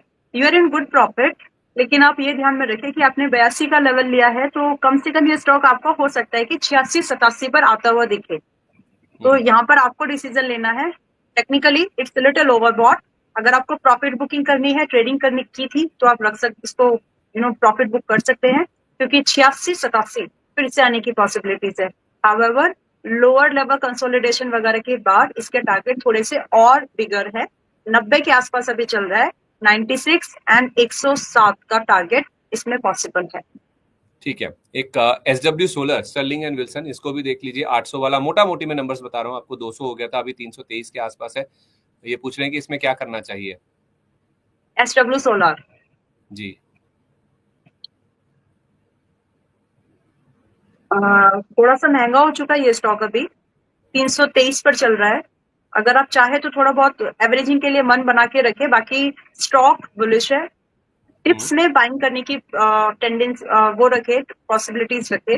बाकी अगर आप फ्रेश बाइंग के बारे में सोच रहे हैं, एवरेजिंग के लिए सॉरी, तो आप 310 के आसपास, 305 के आसपास ही एवरेजिंग करें। टारगेट 360 एंड दूसरा टारगेट लगभग 405, ये टारगेट मिलने की पॉसिबिलिटीज हैं। ओके, एक आखिरी सवाल ले रहा हूँ मैम, आपको Sure. थोड़ा एक्सटेंड हो गया शो, माफी चाहता हूँ। राजीव That's जी का fine. सवाल है, कह रहे हैं कि बिरला सॉफ्ट मेरे पास 563 के लिए हुए हैं और आरआर काबिल 1300 का भाव है, क्विट कर दूं या फिर एवरेज करूं या अभी वेट करूं? बिरला सॉफ्ट डिस्क्लोजर, अभी रिसेंटली हमने इसको 2 हफ्ते पहले मैंने इसको बाइंग के लिए रिकमेंड किया था। 400 का पहला टारगेट था एंड 485 दूसरा टारगेट, आई गेस कि 65 है, आई डोंट नो, चेक कर लेंगे बाद में। लेकिन 400 का हमारा जो टारगेट था वो हिट हो चुका है। तो क्योंकि अभी अभी हुआ है, कल ही हुआ है, इसलिए डिस्क्लोजर है। बाकी आपकी जो बाइंग है वो काफी महंगी है। आप इसको, मेरे हिसाब से मेरा व्यू ये है कि अगर आप इसको देखिए, इसमें पोटेंशियल है, पहले ये समझ लें। मूवमेंट हो सकता है, मैक्सिमम टारगेट जो फिलहाल नियर फ्यूचर में मिल सकते हैं इन कपल ऑफ मंथ्स या फिर 2-3 क्वार्टर्स में, तो वो टारगेट होते हैं लगभग 500 की रेंज पर। तो अब आपको ये समझना है कि आप इसमें एवरेजिंग करना चाहते हैं क्या, क्योंकि 500 के ऊपर के target is kind of difficult as of now. अब आप ये समझ लें कि आप इसको एवरेजिंग करने में इंटरेस्टेड हैं तो कर लें, अदरवाइज इफ यू विश कि आप इतने 500 के टारगेट आने पर भी आपकी इसमें एग्जिट नहीं बनेगी, नहीं बन पा रही है, तो फिर आप इसमें एवरेजिंग ना करें, एग्जिट ले लें। ठीक है, और आरआर काबिल 1300 का लिया हुआ इन्होंने। आरआर काबिल 1300 का और 976 पर चल रहा है। देखिए, प्रॉब्लम फिर से वही दिख रही है, कॉमन स्टॉप लॉस नहीं मेंटेन हो रहे हैं। कभी भी आप ले रहे हैं तो स्टॉप लॉस मेंटेन करें, चाहे कोई भी हो मार्केट। हो सकता है कि आपने ये जो बड़ा डिप आया, एक बड़ी सी रेड कैंडल दिख रही है, शायद आप वहां रुक गए, ओके, तो बट स्टॉप लॉस मेंटेन करिए। आप कोई भी स्टॉक रिकमेंडेशन किसी की भी फॉलो करें, please follow stop loss, otherwise एक लेवल के बाद में सड़न इतनी बढ़ जाती है कि हाथ ही काटना पड़ता है, मतलब एक बड़ा डेंट आता है। तो जहां पे छोटा कट लग रहा है आपकी कैपिटल को, वहां निकल जाइए, अदरवाइज फिर एग्जिट निकलने में दिक्कत होती है, राइट। अभी देखिए 976 पर चल रहा है। मेरा व्यू होगा, मुझे लगता है कि यहाँ पर ये स्टॉक जो है, हो सकता है एक बार और 930-45 इस रेंज में आए। अगर आप चाहे तो इस रेंज में आप एक एवरेजिंग कर सकते हैं, जिसमें आप स्टॉप लॉस मेंटेन करें लगभग 830 का average stop loss, and do expect average target 1100 का एक टारगेट मिल सकता है आपको, एंड दूसरा टारगेट आपको लगभग मिलेगा 1250 पर। और एक चीज ध्यान में रखें, फंडामेंटली आरआर केबल जैसी कंपनीज के ऊपर थोड़ा सा प्रेशर रह सकता है, लेकिन ऑलरेडी वो प्राइस इन हो चुका है, क्योंकि बड़े प्लेयर जैसे कि अल्ट्राटेक सीमेंट वगैरह इस सेगमेंट में, केबलिंग सेक्टर में आए हैं, इंडस्ट्री में आए हैं, एंड उनकी मोनोपोली का इम्पैक्ट इनके रेवेन्यूज को थोड़ा सा श्रिंक करेगा। तो वो चीज को ध्यान में रखें। इसके क्वार्टर टू क्वार्टर इसके रिजल्ट जरूर देख लीजिएगा प्लीज। ठीक है, ओके। तो आपने निफ्टी को लेकर तो स्ट्रैटेजी शेयर कर ही दी थी। आज कॉल पुट जो लेना है, कॉल 24,300 का, 24,400 का पुट लेना है। आप वो जो 12 बजे के आसपास की स्ट्रैटेजी की बात कर रही थी, जो एट द मनी कॉल और पुट लेने की, वो आप बताने वाली थी, मैंने रोक दिया था, माफी चाहता हूँ, अगर आप अभी शेयर कर दें। No problem. आई थिंक इसका जो हम लोगों ने डिस्कस किया था, ये इंट्राडे वाला ट्रेड, एक बार मैं पहले इसको देख लेती हूँ, क्योंकि मूवमेंट तो स्पॉट चार्ट पर दिख रहा है, शायद हो गया है इसका टीजी। 1 मिनट का टाइम दें प्लीज, इसके बाद फिर हम लोग वो दूसरी तरफ जाएंगे। Let me check this please.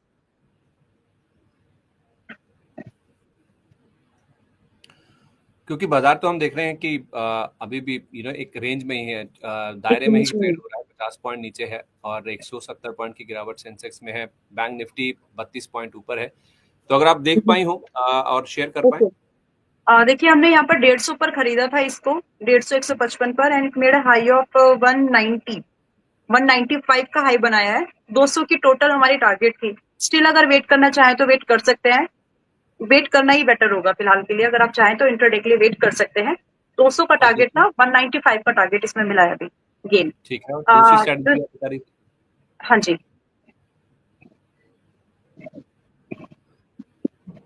ब्रोवर जी, मैं रश नहीं करना चाहती, इसको थोड़ा मुझे देख लेने दीजिए। आपने कहा था कि 12 बजे के आसपास 24,100 से 24,400 की रेंज में अगर आपको इंडेक्स मिलता है। नहीं, मुझे तो याद है, मैं सिर्फ याद है।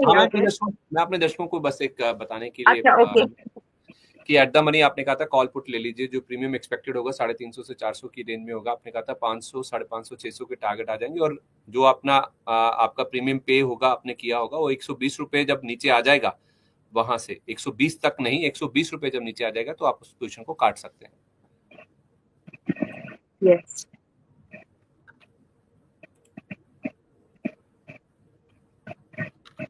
देखिए, इस स्ट्रेटेजी में ना, कभी भी मैं थोड़ा सा एक्सप्लेन भी करी हूँ, वाला I am checking all this, इसमें प्रीमियम कितना पे किया जा रहा है वो बहुत ही ज्यादा इंपॉर्टेंट होता है, क्योंकि अगर आपकी प्रीमियम ज्यादा पे हुई तो फिर आप उस कंडीशन में आपकी प्रॉफिट प्रोबेबिलिटी जो है ऑटोमेटिकली रिड्यूस हो जाती है। So it is very very important to analyse this, possibilities कितनी है, प्रीमियम कितना पे कर रहे हैं।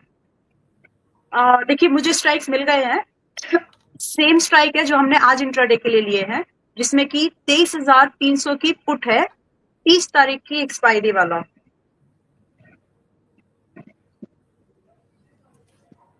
30th ऑफ अप्रैल का एक्सपायरी, एंड 23,400 की कॉल है। थोड़ा सा ट्वीक करेंगे अभी हम इसको, क्योंकि अभी हम प्री इसको इनिशिएट कर रहे हैं। तो 23,400 की कॉल है, और ये दोनों स्ट्राइक्स अभी जो ट्रेड कर रहे हैं, 300 की पुट चल रही है, 23,300 की पुट चल रही है 175-80 के भाव में, रेंज में, एंड 24,400 की कॉल। 23,300 या 24,300? सॉरी, 24,300। हाँ, thank you for correcting. Okay, 24,300 की वो मूवमेंट इतना फास्ट हुआ है ना, दिमाग को अब इसका एक्सेप्टेंस ही नहीं आ रही है। ओके, 24,300 की जो पुट है 175, 180, यानी 170-80 की रेंज में लेना है, एंड 24,400 की जो कॉल है 160, 170 की रेंज में लेना है। तो टोटल जो हमारी कॉस्ट इसकी बनती है 170 प्लस 160 कर लेते हैं, 330 के आसपास की इसकी हमारी कॉस्ट आती है। और जो टारगेट हम लोग यहाँ पर देखेंगे, 500 का पहला टारगेट हम लोग यहाँ पर देखेंगे एक्यूमुलेटेडली। टोटल टारगेट हम लोग यहाँ पर पहले 500 का देख रहे हैं, एंड दो स्टॉप लॉस, 500 का पहला टारगेट, 540 का दूसरा टारगेट, 600 तीसरा टारगेट, एंड 630 नेक्स्ट, एंड 700। ये मैक्स टारगेट है जो हम यहाँ पर इसमें देख सकते हैं। इससे ज्यादा की एक्सपेक्टेशन मेरी नहीं है। ओके, तो आप कह रहे हैं कि निफ्टी का 24,400 का कॉल और 24,300 का पुट आप ले लीजिए। कॉस्ट आपकी बैठती है 330 रुपए, टारगेट 500, 540, 600, 630, 700, और स्टॉप लॉस वही 120 पॉइंट नीचे। स्टॉप लॉस इसमें एक्यूमुलेटेडली जो हम स्टॉप लॉस मेंटेन नहीं, इसमें स्टॉप लॉस थोड़ा बड़ा होगा अभी, 150 पॉइंट का स्टॉप लॉस आप मेंटेन करें, क्योंकि हम टारगेट भी वैसे ही एक्सपेक्ट कर रहे हैं। मतलब 150 पॉइंट निकल जाए तो आप यहाँ पे निकल जाइए। हाँ, इसको ऐसे समझ लेते हैं, 330 में कॉस्ट है हमारी, अगर दोनों का टोटल 180 आता है निकल जाइए। तो इसमें अब तो वो 12 बजे वाली या फिर वो 24 124 400 वाली रेंज वाली बात खत्म होगी ना, आपने एग्जैक्ट लेवल्स ही बता दी। एग्जैक्टली, परफेक्ट है, ठीक है। तो ये कितना ड्यूरेशन आज के लिए है या फिर थोड़ा आगे टाइम स्विंग क्योंकि स्विंग स्विंग 30 तारीख स्विंग ट्रेड है। स्विंग ट्रेड है ना अगले हफ्ते के लिए, ठीक है। बहुत धन्यवाद, थैंक यू सो मच आज कार्यक्रम में शामिल होने के लिए, सारी स्ट्रैटेजीज, लोगों के सवालों के जवाब देने के लिए और स्टॉक्स पर अपना व्यू शेयर करने के लिए। कोई डिस्क्लोजर्स वैसे तो आप मेंशन करती चली हैं?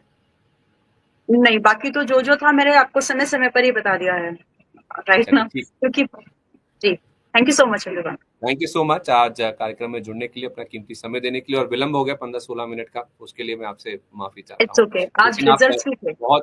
बहुत शिद्दत से whenever you share your calls and especially the strategies, बहुत शिद्दत से आप बताती हैं, हमारे दर्शकों के लिए इतना सोचती हैं, उनकी तरफ से मैं अपने सारे दर्शकों की तरफ से तहे दिल से आपका शुक्रिया करता हूँ। Thank you so much, most welcome. चलिए ओपनिंग बस को हम यहीं पर समेटते हैं। आज कुछ इंपॉर्टेंट नंबर्स भी आने वाले हैं, एक्सपायरी का दिन भी है। इस बीच आप देखिए मार्केट में बहुत ज्यादा वॉलिटिलिटी देखने को मिली। दिन भर का हाल कैसा रहा, कारोबार कैसा रहा, और उसके साथ साथ कौन से स्टॉक्स लाइमलाइट में रहे, ये सब आपको बताएंगे। पूरे दिन का एक्शन आपके लिए सम अप करेंगे 3:45 बजे क्लोजिंग बस में। तब तक के लिए आप मुझे दीजिए इजाजत, नमस्कार।